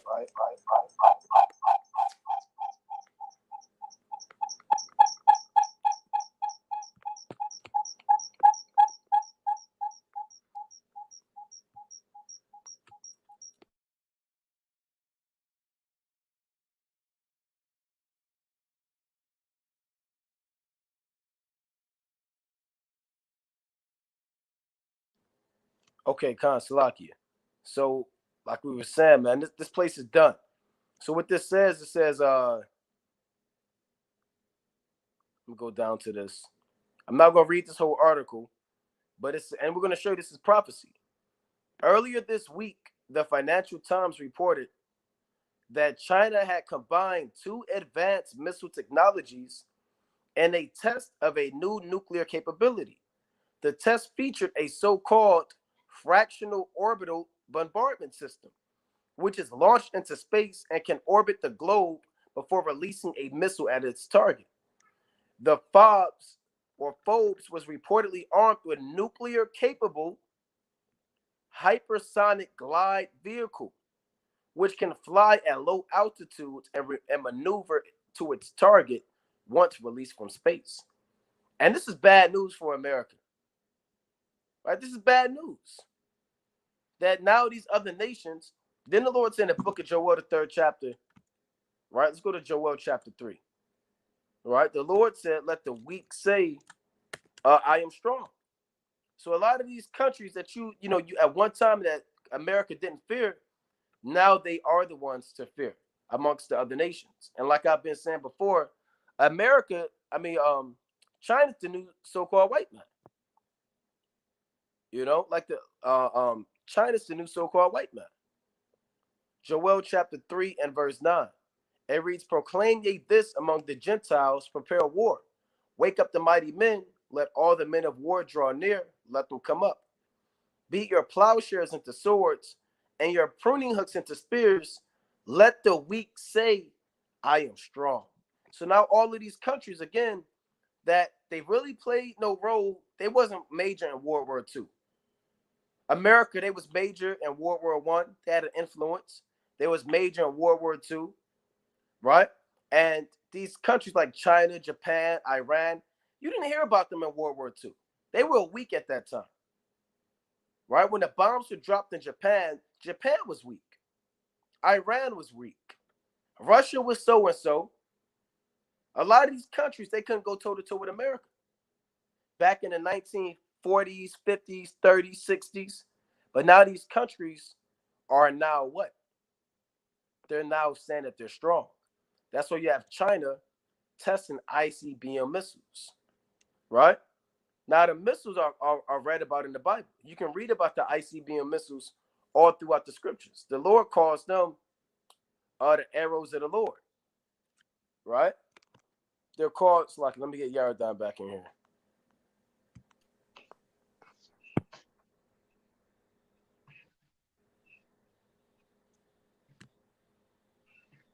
Right, bear with me. You got a precept when you're done. Con, let me get this real quick. This is the book of Psalms, chapter 7 and verse 12. Right? Psalms chapter 7 and 12. And all you jakes, you worried about the playoffs. You worried about the NBA and you worried about the NFL. Right? This place is done, man. They keep giving you sports and keep bringing back these damn Coliseum games to keep you distracted. Right? Psalm 7 and 12. If he turn not, he will wet his sword. He hath bent his bow and made it ready. He hath also prepared for him the instruments of death. He ordaineth his arrows against the persecutors. So the instruments of death are found in the Bible. What are the instruments of death? Intercontinental, hypersonic. You got to start throwing that hypersonic in there. Right. Intercontinental, hypersonic ballistic missiles. Because the missile is shaped just like the arrow. It looks like an arrow. Right? It's the exact same thing. Even it has that little part on the arrow that I don't know the name of, but on the back part, the little feathers or whatever. This is that little part of the arrow, man. You know? You got it, King. That's right. This is the book of 2 Ezra, chapter 16, verse 7. May one turn again the arrow that is shot of a strong archer, right? We can go as far as to say Esau is that strong archer, but who's allowing him to make these weapons, these hypersonic missiles? It's the Most High, right? So the Most High is putting in Esau, also known as that blacksmith, pursuing Isaiah, and I'll get it since I just said it. It's Isaiah 47 real quick. I'll jump down to 13, verse 12. Stand now with thine enchantments and with the multitude of thy sorceries. And this what the hell is this? This damn missile, hypersonic, this orbital sonic missile. Hey, that's sorcery. All right, that's sorcery. It is what it is. Wherein thou hast labored from thy youth, if so be, thou shalt be able to profit. If so be, thou mayest prevail. Right, and we bring this up often. It's the Lord talking smack to Esau and the nations.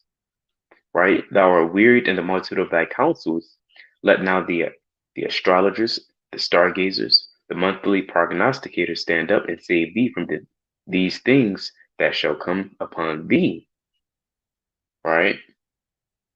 Behold, they shall be as stubble, the fire shall burn them, and they shall deliver them, and they shall not deliver them from the power of the flame. There shall not be, it's like there shall not be a coal to warm it, nor fire to set before it. All right, so Mosai is going to make Esau blow each other up, but he's also going to put in that work. All right, it's the other one I meant to get.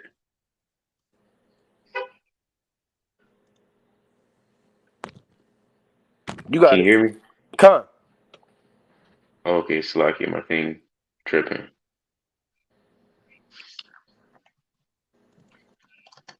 You got another precept? Slacky, bear with me, my thing tripping.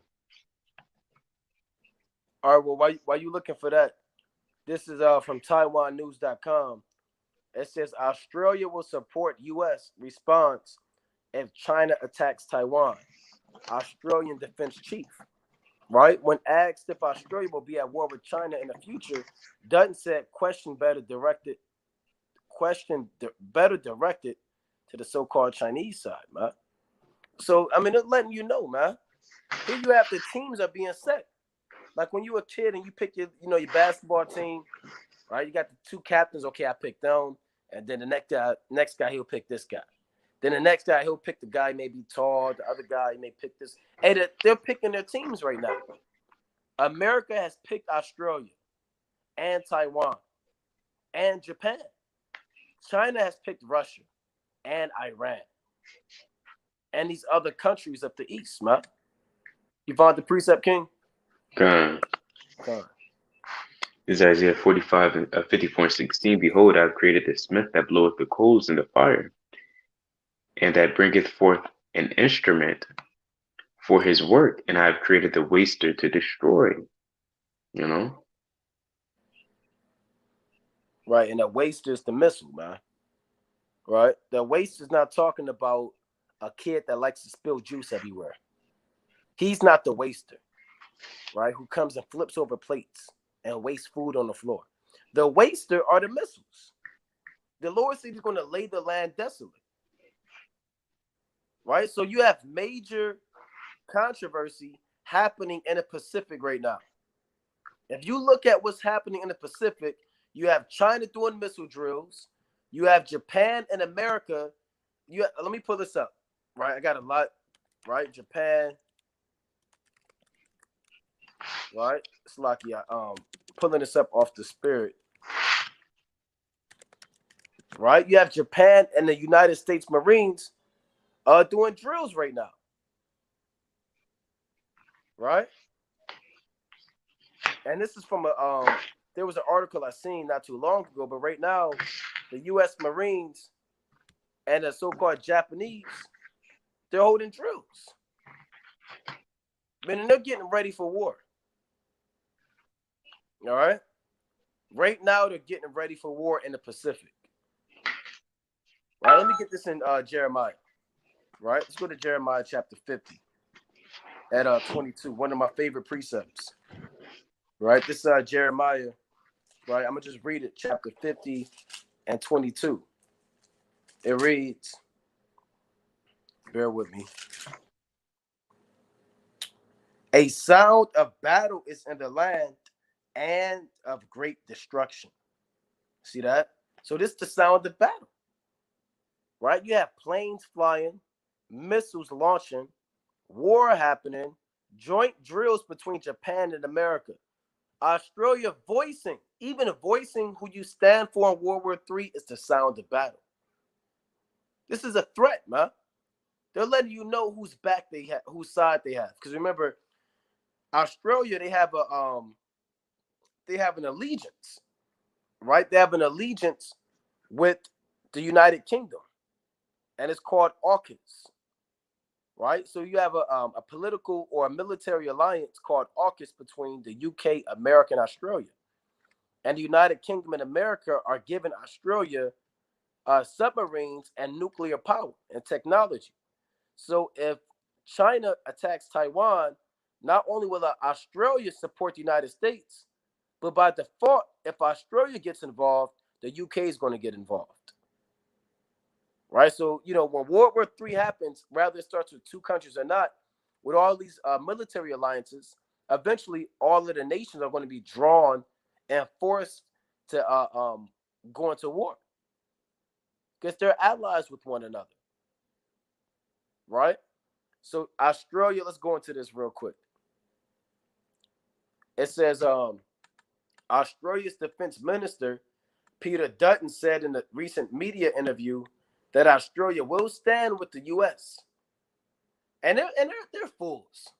And they're proud to stand with the U.S. They're no better than Jake. Everybody else knows America's falling apart. Right? But they're going to stand with the U.S.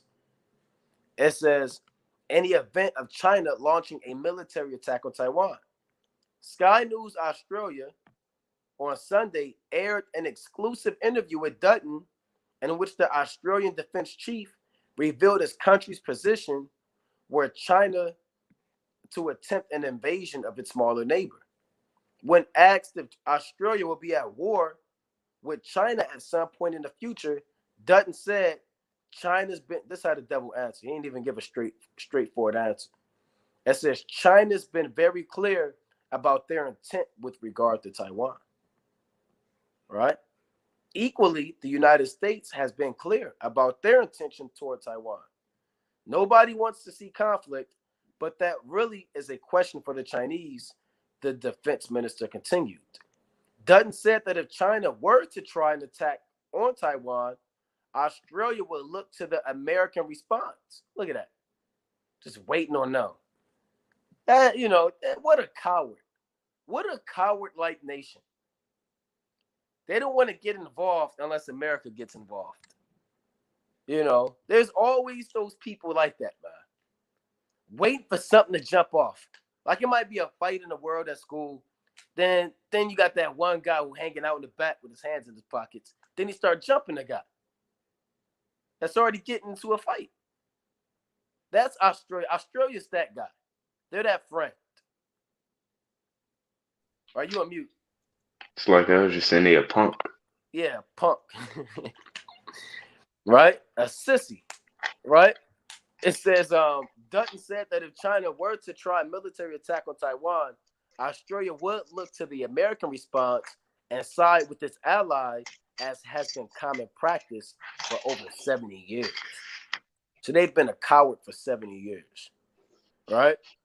It says, Dutton's comment resonated with the statement by Prime Minister Scott Morrison in May, when he said that in the event of a Chinese attack on Taiwan, Australia would support the U.S. and its other allies.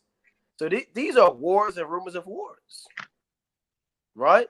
These are wars and rumors of wars, and it's not going to be a rumor forever. Like I said, a lot of brothers think that these rumors are going to be forever. This rumor is more than a damn high school gossip rumor. He say, she say, a telephone thing. Those rumors, they don't happen. Some of those things are lies, right? Some of those things, you take it with a grain of salt. These rumors are going to become a reality, right? I'm going to go to that real quick. Let me pull that up. And I want to go into that word in the Greek, right? Let's go to Matthew chapter 24, right? The Lord said there should be wars and rumors of wars. I want to go into that word in the Greek, in the New Testament, and pull it up. Right, so this St. Matthew, this is prophecy, right? Matthew 24:6, and ye shall hear of wars and rumors of wars. See that ye be not troubled, for all these things must come to pass, but the end is not yet, right? Because before World War III, you have other prophecies that have to happen while you're hearing about wars and rumors of wars. So that word rumor in the Greek, let's play it. Right, and like Darian Shipman said, Darian Shipman said Japan will betray the U.S. They remembered when they got bombed, right? That may happen, but right now Japan is allies with America, and if I'm not mistaken, they're doing drills right now. So we're gonna see how that thing plays out. So here's the Greek word for rumor.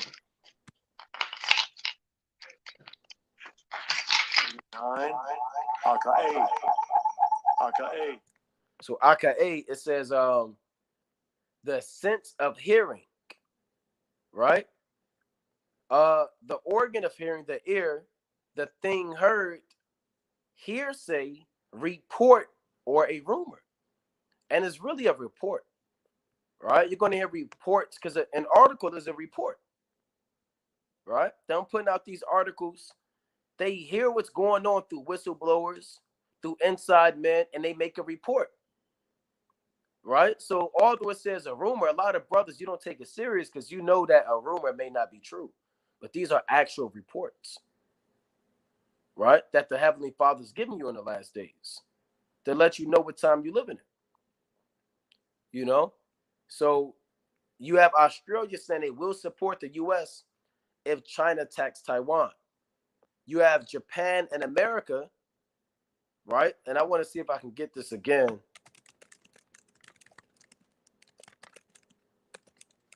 Right? Japan and America joint naval drills.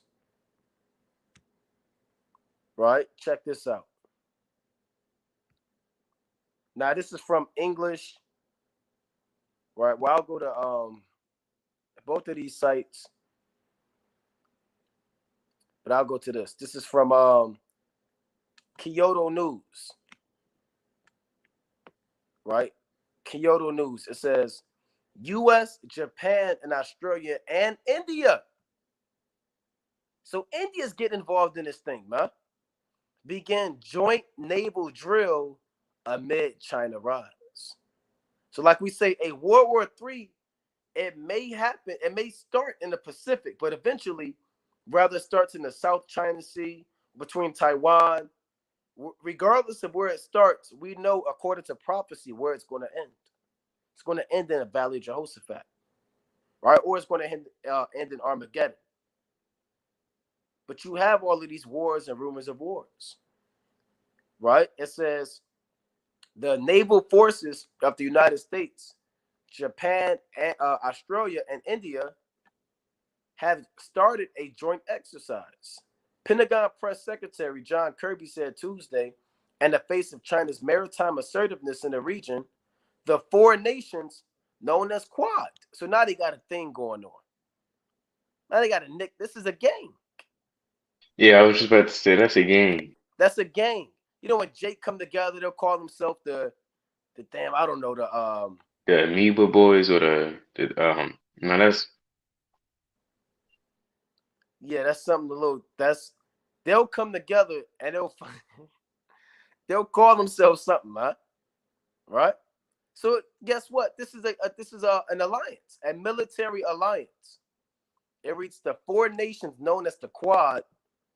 And that's weak. This is a weak name, right?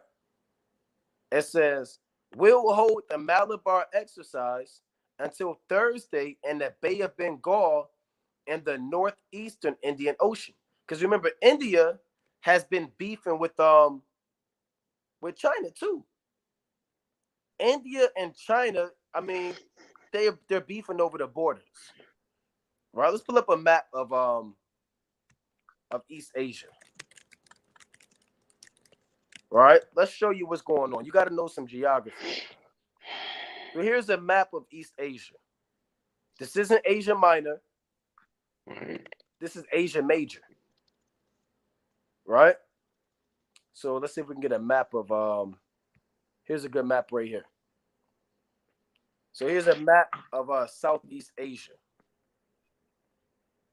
So you can know what's actually going on. Right? That these are real countries, Salakia. Thought I had it pulled up.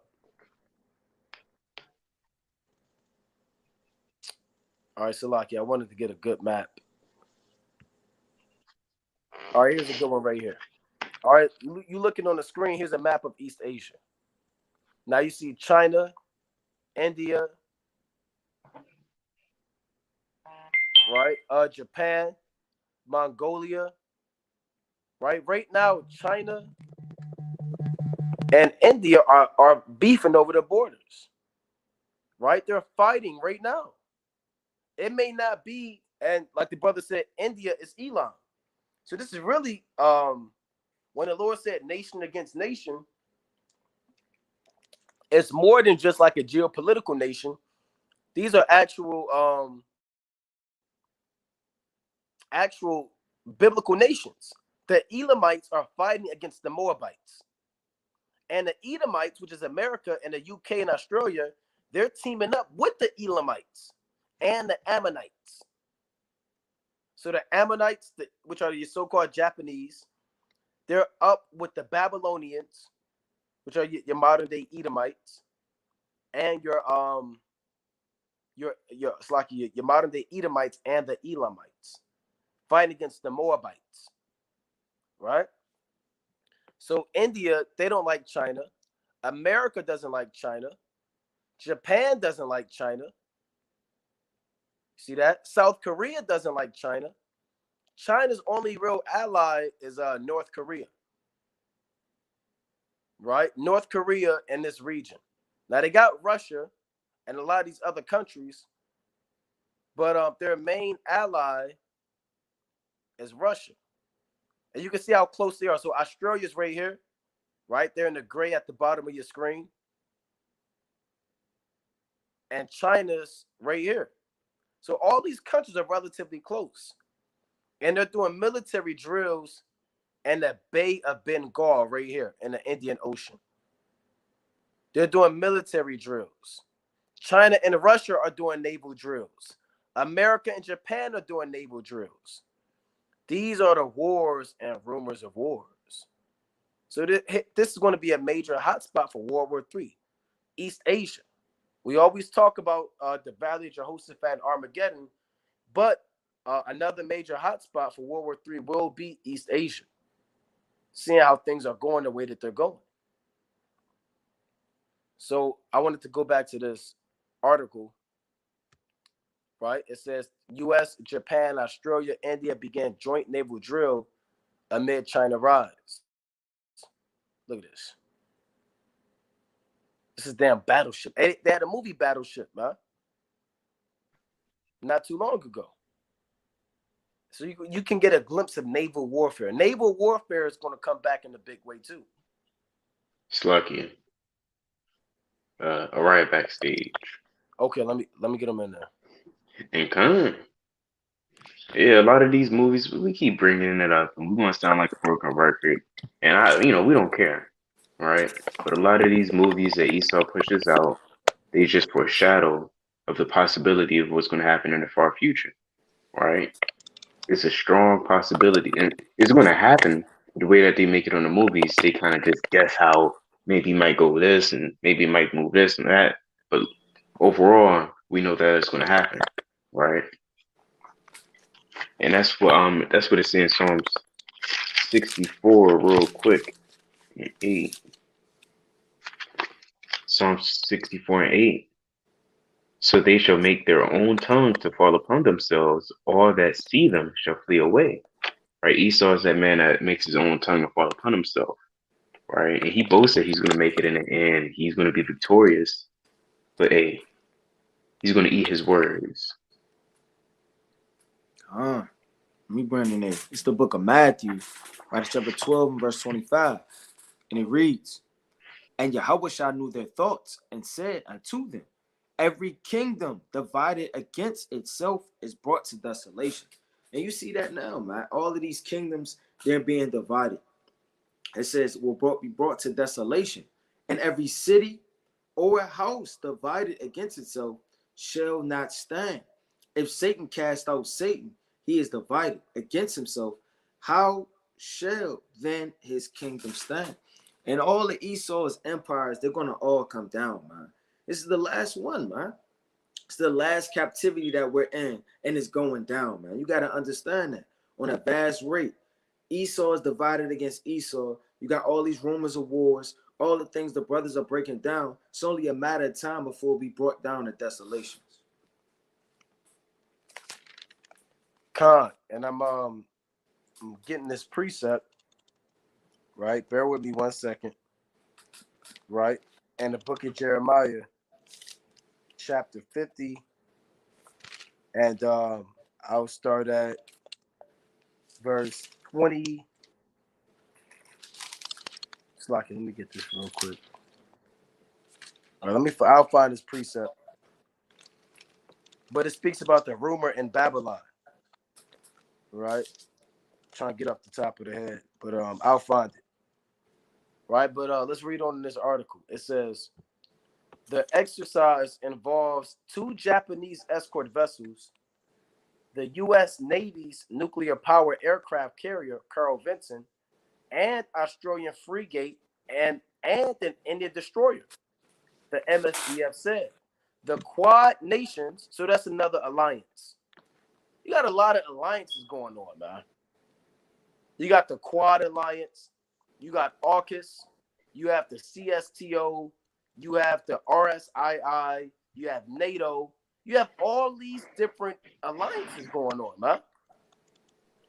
Right? It says the Quad Nations are working together to realize a free and open Indo-Pacific region and counter China's growing economic and military clout. The 4 countries also held a joint drill in late August as they bolster security cooperation. Right? So basically, they want to get China out the way. China's the big bully on the block, and they're trying to come together and take down China. Now, while that's happening, right? Let me pull this up. Keep that map up. Right? China and Russia are doing joint naval exercises. Right? So let's pull this up. All hell is breaking loose, man. Everybody's hitting the gym. This is them hitting the gym. You don't hit the gym to damn shadow box all day. Right? Or beat up your woman and your kids. Lord forbid. And you hit the gym to fight against your opponent, to train for the big championship fight coming, to be the #1 contender. And these military drills are equivalent to a man hitting the gym, hitting the punching bag. Right? It says Russian, Chinese warships hold first joint patrols in the Pacific. And I'm led to believe, hey, if they cross borders, because right now, look at the map, right? If you're looking on the map, you have China. I mean, the waters are vast, but they can cross, right? You have America over here, India, you have Australia, you understand, Japan, and a little bit over here, you got Russia, you got China. So they might see each other on each other's turf. He might be on the wrong side of the block. They're gonna say, well, what you doing on this turf? Because these nations are the original damn games, you know? And they're gonna fight amongst each other. So it says, I'm not gonna read this whole article for sake of time, but it says Russia and Chinese warships held their first joint patrols in the Western Pacific over the past week. Russia's defense ministry said on Saturday, a move Japan said it was monitoring. Right? It says Moscow and Beijing, which staged naval cooperation drills in the Sea of Japan early in October, have cultivated closer military and diplomatic ties in recent years at a time where their relations with the West have soured. So Russia and China are getting closer and closer. The naval maneuvers, which Russia said ran from Sunday through Saturday, have been closely watched by Japan, which said earlier in the week that a group of 10 vessels from China and Russia sailed through the Tsugaru Strait, separating Japan's main island and its northern island of Hokkaido. So basically, they're running up in their backyard. We're going to make it plain. Let's say Araya got a backyard and me and Yardan is enemies, and we run through his backyard with guns. Right? We're not in his house. We didn't aim it at him, but we just running through his stuff, his backyard. That's what China and Russia are doing. Hey, if a man is running in my backyard with guns, hey, guess what? That's already an act of fighting. You know? You're going to say something about it. You had something, King? Khan, la Oh, Khan. Yeah, you're going to say something about it, man. So these things are happening right now in the Pacific. Russia, China, India, Australia, UK, all of these nations are gathering together for what? World War III. Right? I had another article, right? Now, this is let's see, I'm doing it off the head. Now, NATO came up with a game plan to destroy Russia. Now, check this out. This is from Reuters.com. Right? This is absolute madness on the earth, man. You have protests in America. You have NATO. Now, NATO is called the 10 Horns. All right, let me get that in the book of Revelation, chapter 17. Let's read about NATO. Right? This is Revelation. And Asia's getting involved. The Lord said in 2nd Ezra 16:1, woe be unto Asia. So everything we showed you about the Pacific, that's 2nd Ezra chapter 16:1. Woe be unto Egypt, Asia, and Babylon. Babylon Egypt, Asia, and Asia's the entire continent, and they're all going to get destroyed, man. This Revelation chapter 17 and verse 12. And the 10 horns which thou sawest are 10 kings, which have received no kingdom as yet, but receive power as kings 1 hour with the beast. And that's the EU, whose military faction is NATO.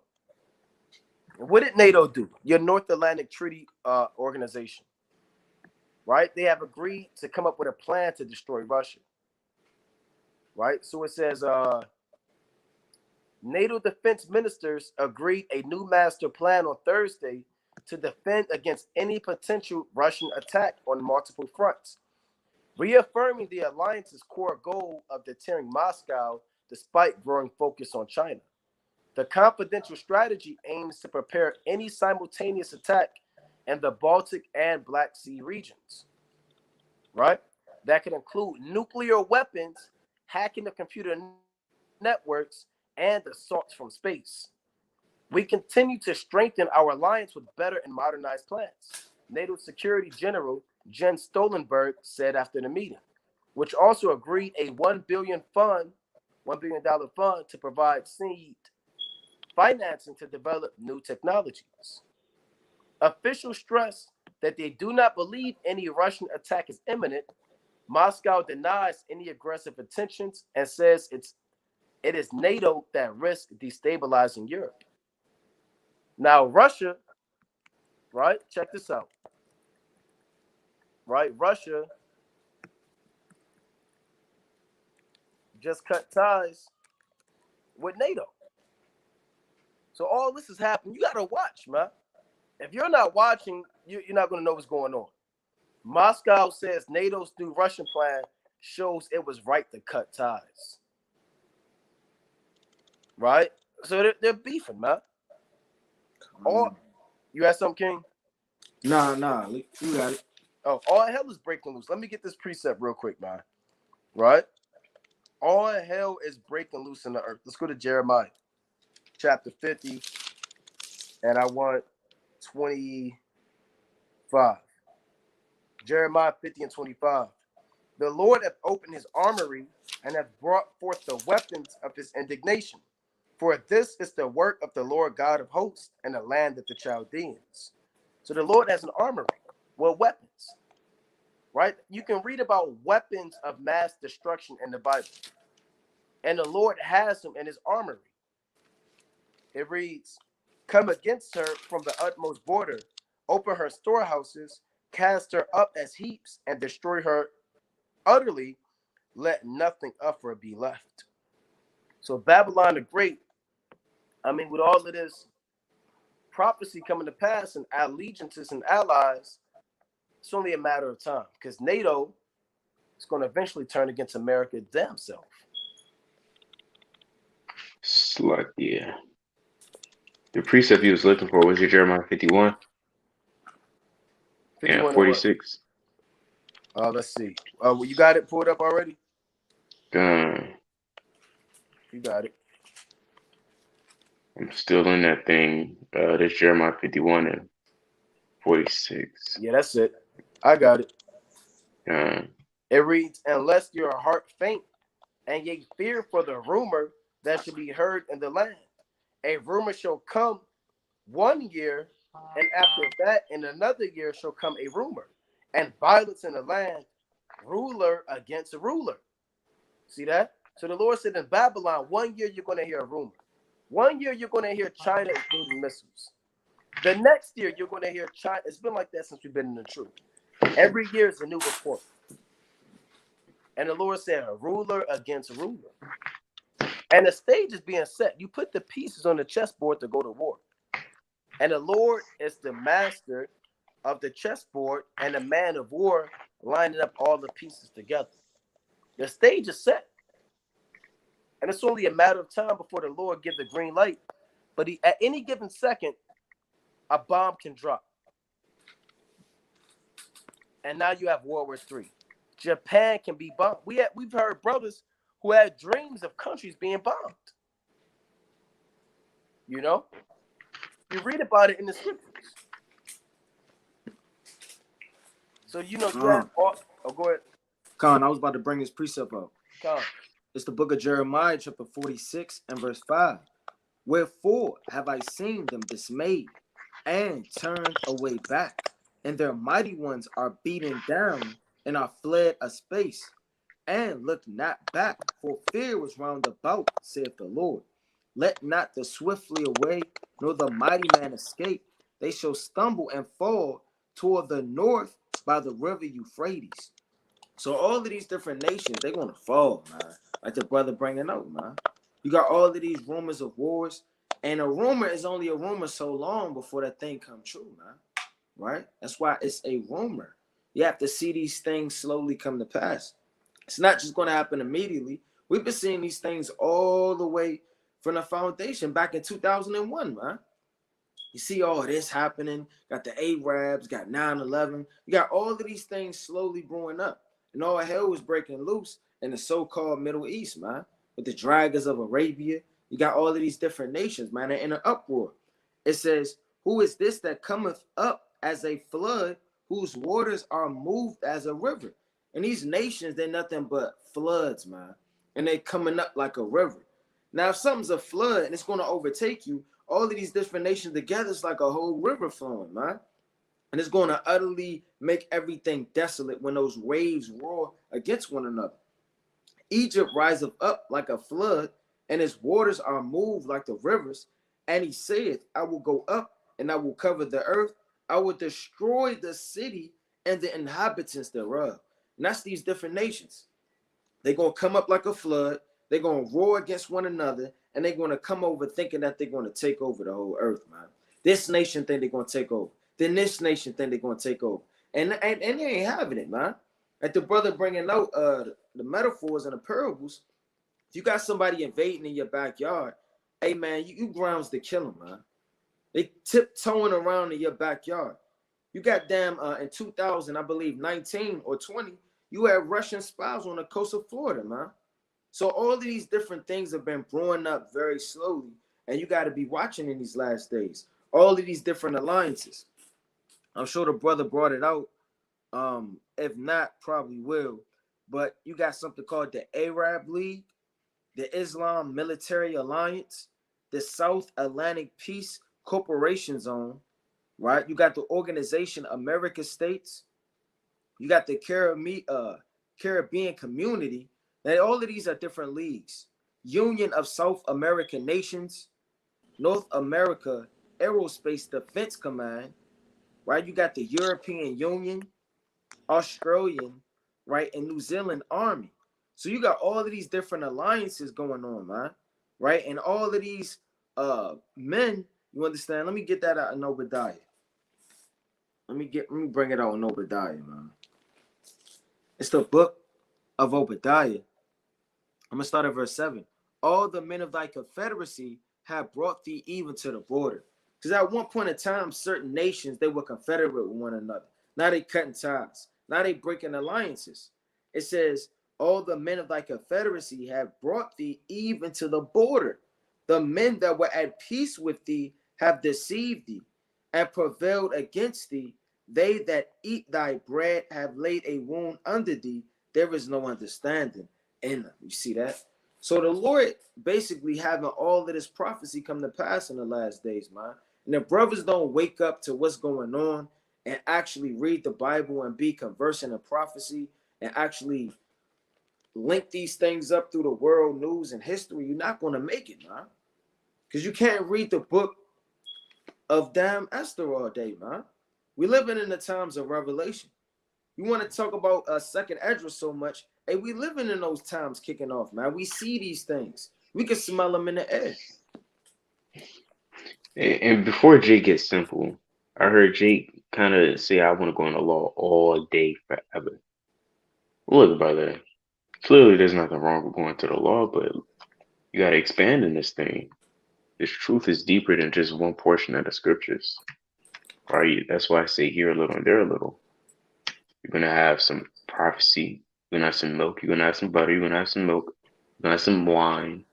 You're going to have here a little and there a little. So it'll behoove you being a servant of the Lord, right? And loving the Lord with all your heart, to, what's the word I'm looking for? To be circumspect and to understand that there's a time and a place for everything. And now is chiefly those a time to make sure that you look for the prophecies that's coming to pass, and not only that, staying vigilant to what's being posted on social media and the news regarding said prophecies. You understand?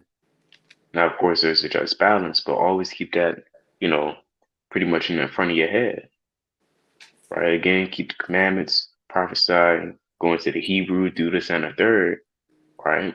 It's a piece of the Bible. Also, remember the prophecies, right? Even Paul said, covet to prophesy. You know, all these things are tokens, signs that the Lord's showing you because He loves you enough to let you know and be prepared to the best of your ability, right? He gives you warnings and signs. Let me get a precept. Kind of going after you.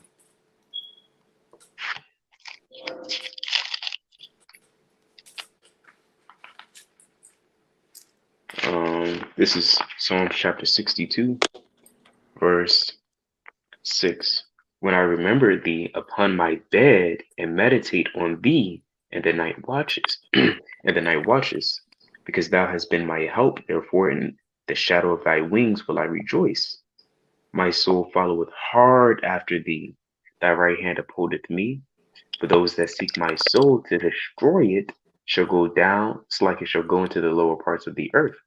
It's like the third time that the scriptures brings up somebody that's chasing after your soul, right? That's the nations. That's Esau trying to destroy you, trying to sell you, trying to jam you up, and I'm keep saying it, poke you with stuff, want you to fall short, right? So the point is, stay vigilant and stay sharp. So Satan, being your adversary, won't tear you down. It's the book of Isaiah chapter 21 and verse number 6. It says, "For thus have the Lord said unto me, go set a watchman and let him declare what he seeth." Right? So we the watchmen in the last days, man. It goes deeper than just a camp. Any man in the nation could be a watchman, man. All you got to do is link up these prophecies and watch for the end, man. That's what the Lord commanded you to do, man.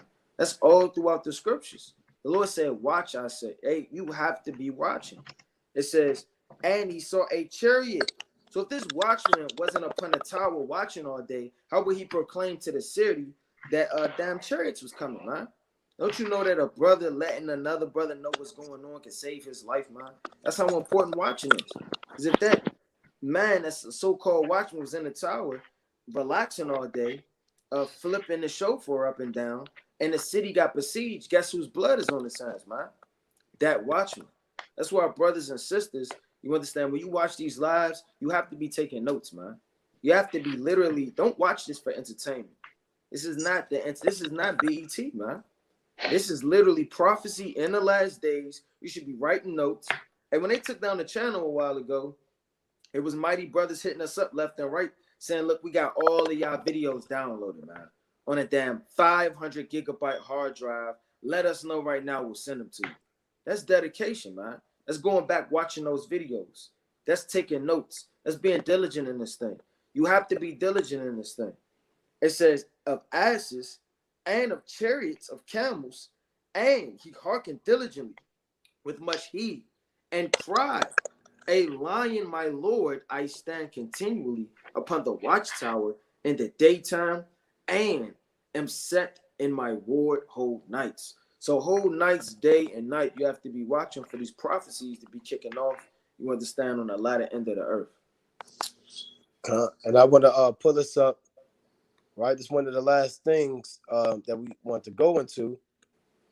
Now, this is happening in the UK, and I believe in certain parts of America too. Right now, it says supermarkets fill empty shelves with cardboard cutouts. So you'll try to go. Yeah, this is happening all over the world, man. As we speak, you'll go to your supermarket and you'll look for some damn milk, and it's a cardboard cutout of milk because there's really no more milk.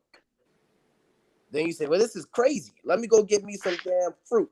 And you go to the fruit section, and it's fake cardboard cutout fruit because they don't have any real fruit. Right? These things are happening, man. You have actual famines brewing up on the earth. So let's go through this real quick. So you have wars, you have famines, you got pestilence, you got damn seditions, I'm glad, and I'm so glad that these seditions are happening in America. I wanted to damn blow up, man. So it's happening in New York and Chicago so far. I'm led to believe Philly is next, maybe DC, maybe they start riding in Baltimore, man. Maybe LA. You know? So check this out. And we get excited when we see stuff like this. We don't care who won the big game. We don't care who scored 45 points and who scored the game-winning damn touchdown, man. We don't get excited off the stuff like that. We're not watching the highlights all day and all night.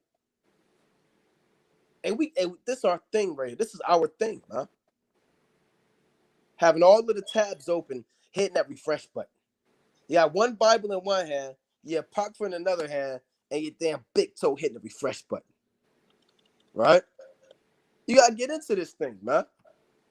Right? So this is right? Supermarkets using cardboard cutouts to hide gaps left by supply issues. Right? See, there's always something Salakia.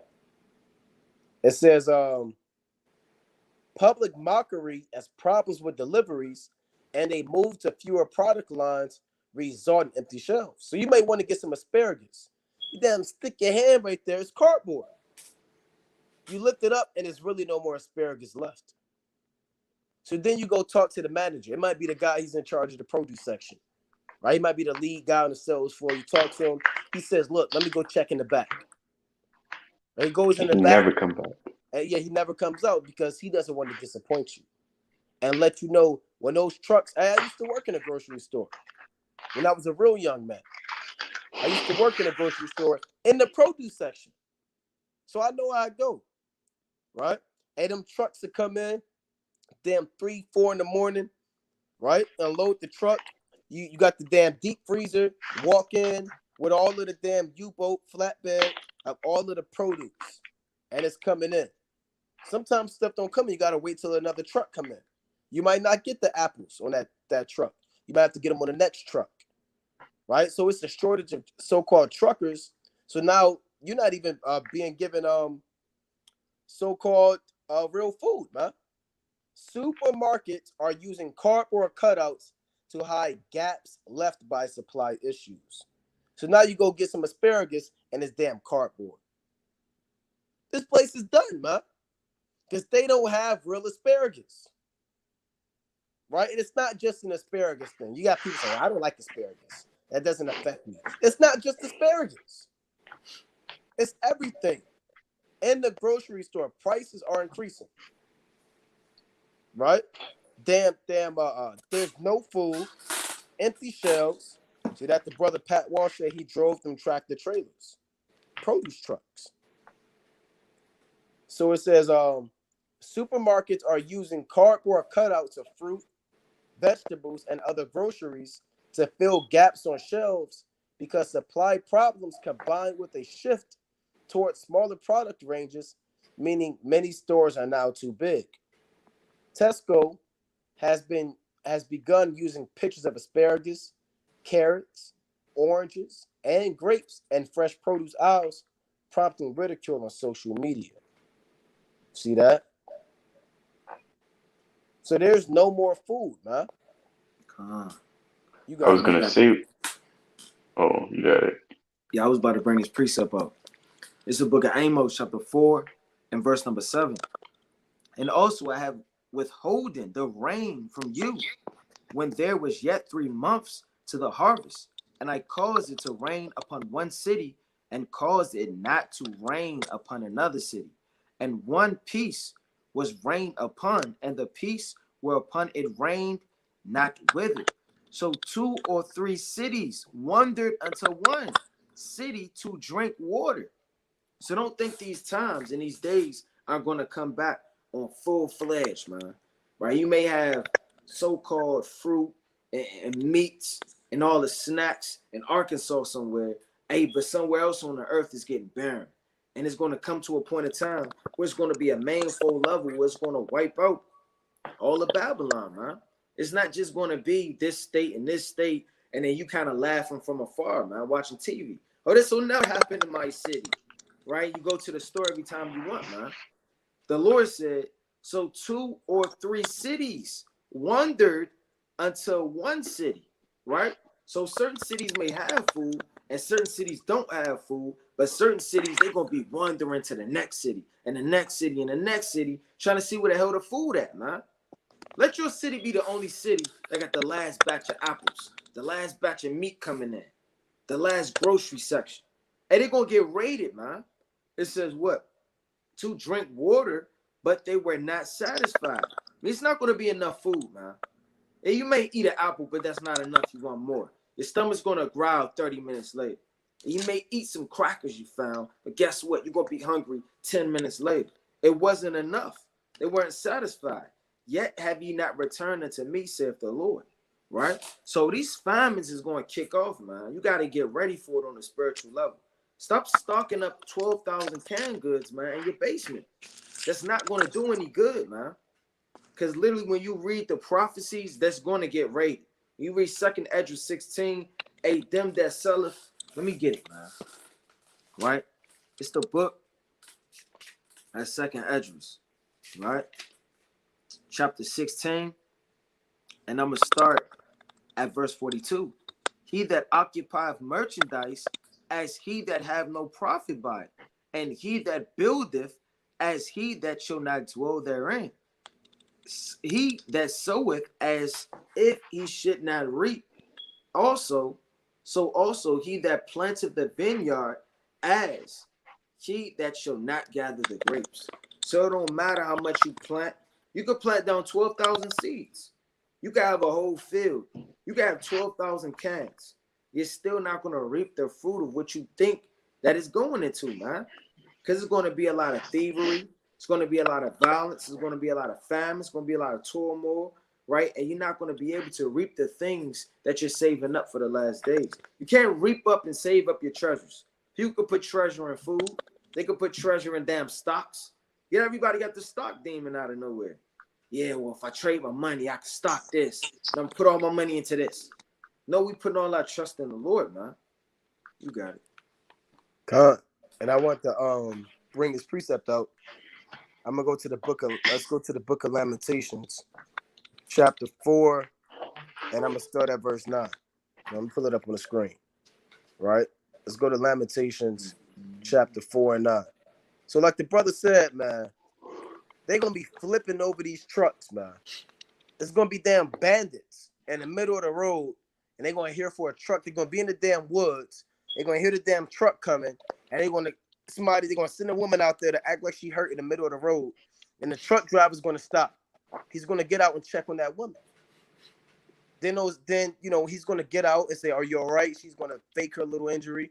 Then these guys are gonna come from the damn woods and kind of hold a gun to this guy's head, man, and say, "Give me the damn keys." And he's gonna be scared, man. He's gonna have to give these guys the keys, and they're gonna have to open up the back of that truck. We're gonna open the back of that truck. It's gonna be empty, and they're gonna do something with that guy, and then they're gonna wait for the next truck to come. Right? Probably eat them. Yeah, they might damn eat them, man. Right? This is Lamentations chapter 4 and verse 9. I'm gonna start at 8. Their visage is blacker than a coal. They are not known in the streets. Their skin cleaveth to their bones. A lot of Jakes, man, like I said, a lot of not even Jake, just Babylonians.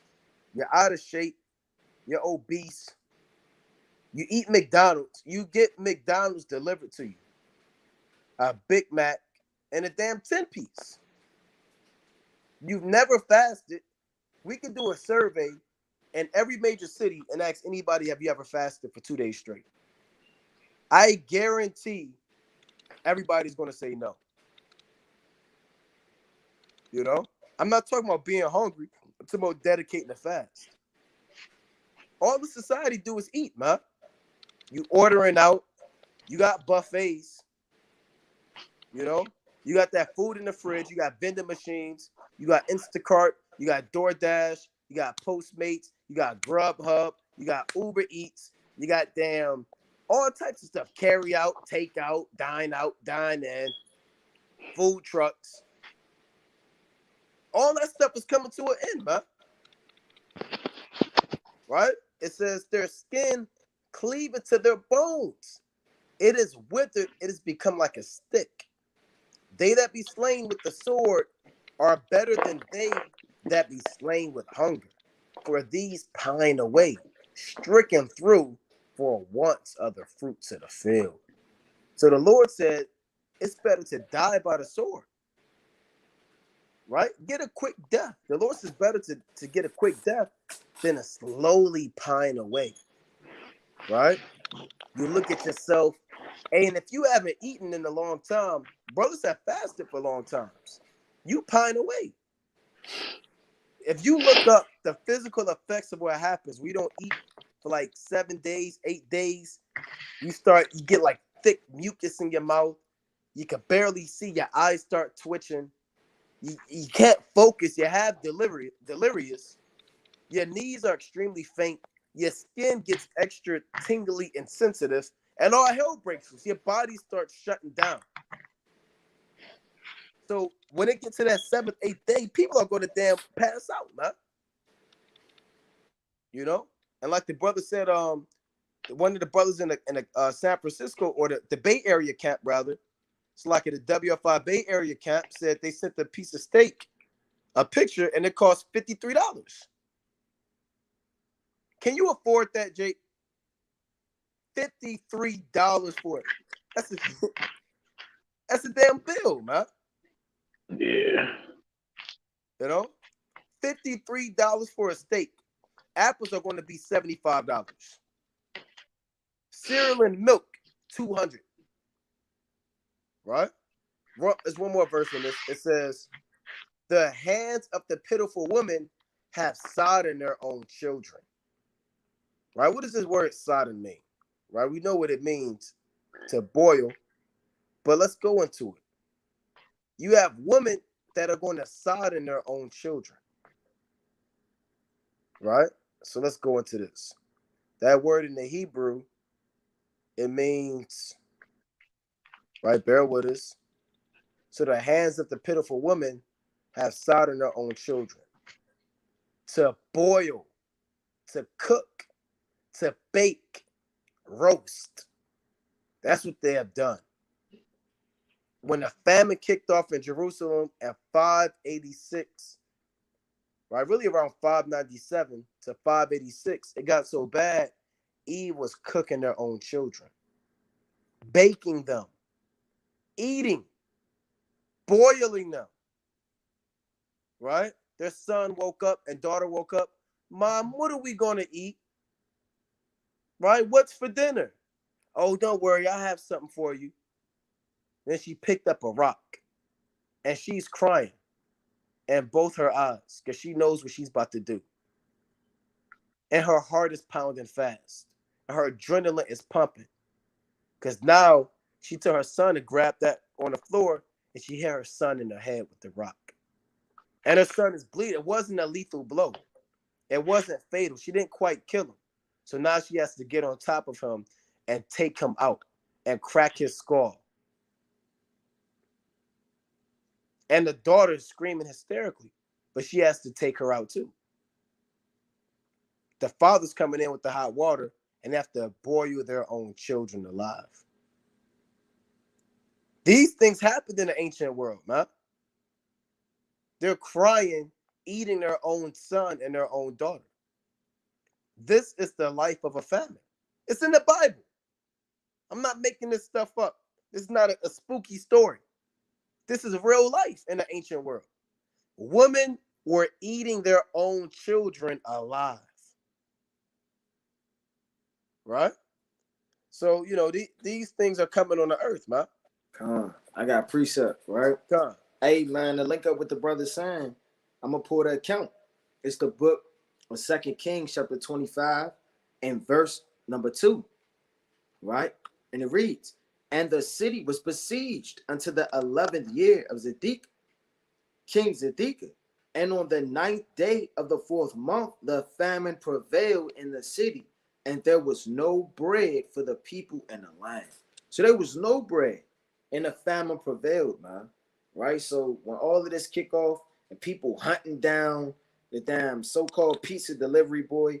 Now the pizza delivery boy, he jogging on a bike, listening to music. He don't got a care in the world. Right. But somebody gonna throw a stick to try to hit between those damn tires, man. Flip them over. Oh, hell gonna be breaking loose, man. Right. Right, let me get another account. Right, it's the book of 2 Kings, chapter 6, and verse number 25. And there was a great famine in Samaria, and behold, they besieged it until an ass's head was sold for 80 pieces of silver, and the fourth part of a cab of dove's dung for 5 pieces of silver. We could never go into that precept enough, man. Because that literally happened, man. And you can't even foretell the amount of famine that's going to be on this earth, man. Because you may read about it, but you wasn't there. It's different reading something and actually being there, man. You could read about, okay, it was a famine. You kind of visualizing it. Okay, they was trying to get, okay, ass's head was sold. You could visualize it. But how many other things wasn't recorded in the scriptures that physically happened? What about this man over there? What about 10 feet down? What was going on over there? Or the next neighboring block down? What was going on? You're going to be able to visualize all these things, man. You're going to see dead bodies. You're going to see carcasses, right? All of these things you're going to have to visually see in those last days, man. You're not going to have a mask to hold your breath for all of the stink and the blood and the mildew and all of the damn stench going up, man. Right? It says, and as the king of Israel was passing by upon the wall, there cried a woman unto him, saying, help my lord, O king. People gonna be crying out to you in that day, man. You may not even have no food. You're just strong upon your feet. Because everybody else, you may have ate yesterday, but somebody else haven't eaten in damn 8 days. And you're stronger. And you could put them on their back and carry them, and they're gonna be calling for you. They're gonna be asking you, do you have food? It's going to be a lot of people whining and crying in those days. It says what? And he said, if the Lord do not help thee, whence shall I help thee? And it's going to be a lot of people, they're going to start being savage in the last days, man. You may greet your brother right now with a smile. You may salute him. But in those days, man, the brothers' faith isn't through the roof and the ceiling and on 7. Hey, brothers are going to be real cold-hearted, man. A lot of people are going to get real nasty and vile and wicked in the last days because, hey, man, the love of brotherhood and all that's going to wax old, man. It say, and he said, if the Lord do not help thee, whence shall I help thee? Out of the barn floor or out of the wine press? So you may be in a position to help somebody, or you may be in that position to need help, man. You don't know what position the Lord is going to put you on the latter end of the earth. So you got to ask yourself, man, where's my faith at? And how is my spirit? Am I ready for these days? Because you're not going to have time.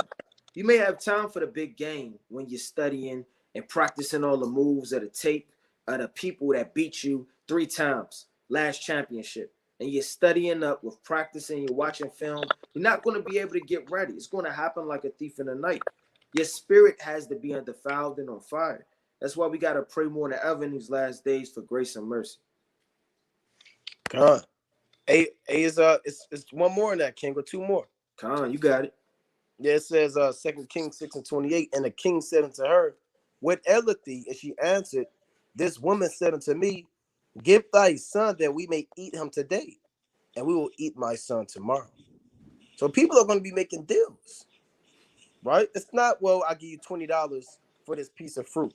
It's, I'll give you my son today to eat if you give me. People are going to be trading women, man. Jake, you gonna want to get you. Jake is going to, these men, they're not going to be asking women on dates. They're going to want to get off, and they're going to be trading women for food.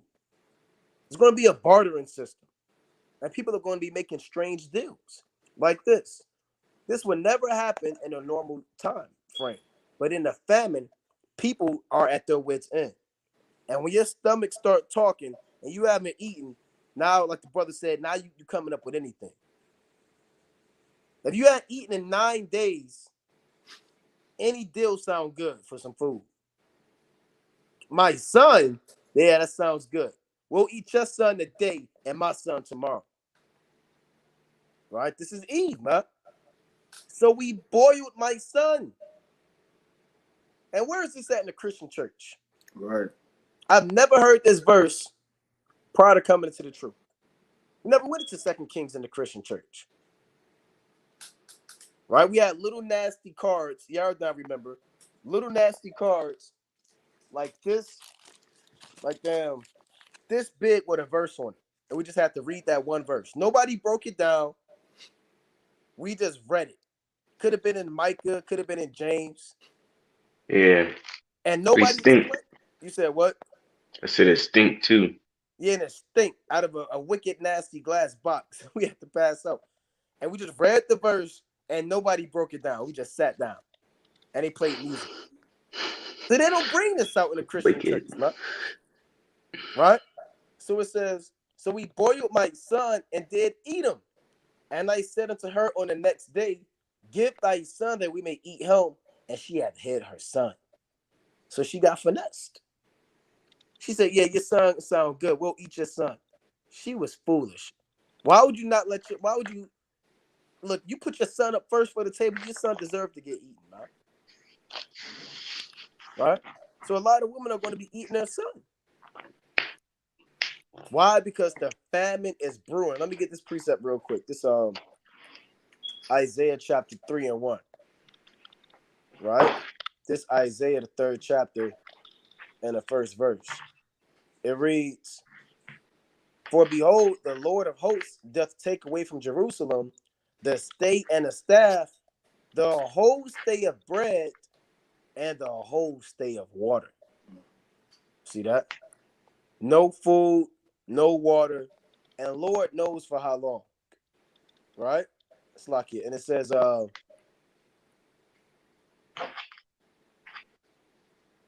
verse, it's going to get so bad, this verse 6. When a man shall take hold of his brother, of the house of his father, saying, thou hast clothing, be thou our ruler, and let this ruin be under thy hand. It's going to get so bad. If you got some clothing on, some garments, people are going to want to make you the ruler. You must be some type of guy, huh? But you still got a shirt, right? But you got a jacket. You must be royalty. So it was so bad back then. If a man had a garment on, they was begging him to lead them. He didn't have gold. He didn't have silver. All he had was clothing. Right? And that day shall he swear, saying, I would not be a healer for my house. For in my house is neither bread nor clothing. Make me not a ruler of this people. Right? So he's pleading. Look, I can't do it. I don't have it. I don't have bread. I don't have clothing. See that? And you're going to be caught out there. You have to deal with it. You know? So this is what's happening, man. These are the current events, right? Again, supermarkets using cardboard cutouts to hide gaps left by supply issues. Now, there's a point, one more point I wanted to make. The precept where I went to about in 2 Kings, it was a siege. Now, there's a siege happening in America right now, right? The siege is happening internally. They're not allowing, a siege is when you don't allow food to come in, right? When you besiege somebody and you starve them out, you don't allow food to come in. So these ships are not allowed to drop off their merchandise, not allowed to drop off their goods. So America's in a siege right now, but it's a siege done internally by the elites. So all of your goods, all your merchandise, all your wear, all the lack of trucks, it's a self-induced siege by the elites that's going to lead to the famine. If you look up on the map, if we pull this up, let me pull this up real quick. Right? If you pull up a map Right? Let's see, map.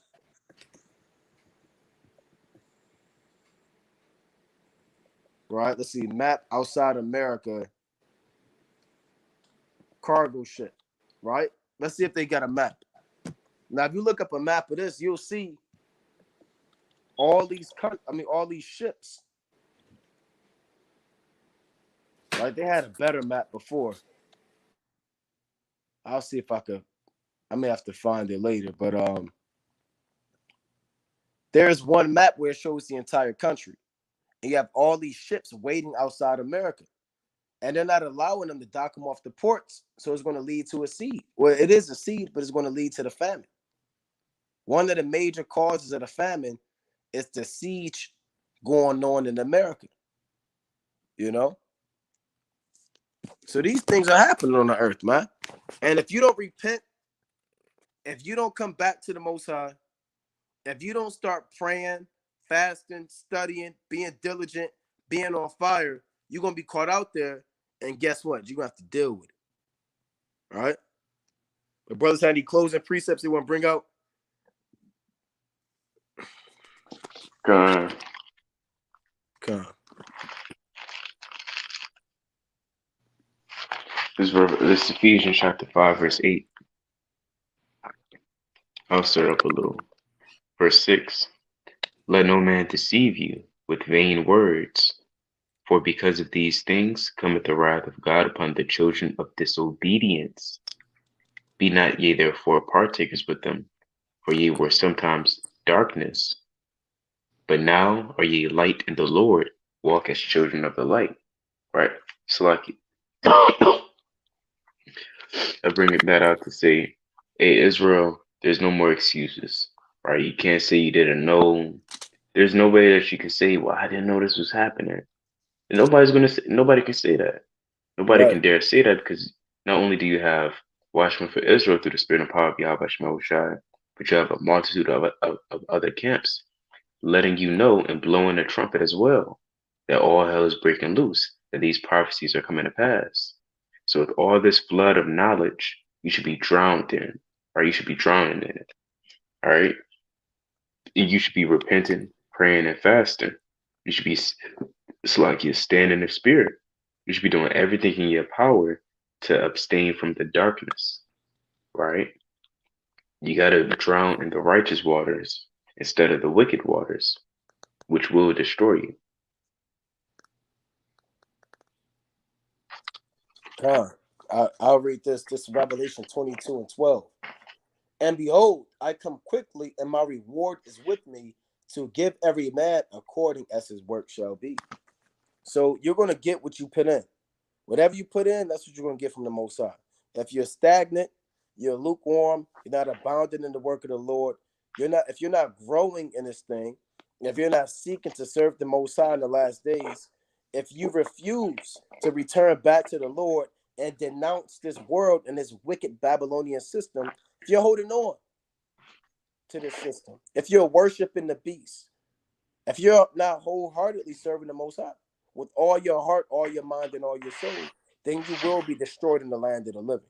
The Lord will pluck you up from the roots, will break your boughs and your branches, scorch and drop your leaves, scatter your fruit, and give you to the burning flame. Right? These things are true, huh? Right? I'm not sure if the brother Ryan got a closing precept, but we will take questions, right, for about an hour. We'll open up the call for brothers and sisters that do have questions, right? That number is 213-603-9096. Again, that number is 213-603-9096.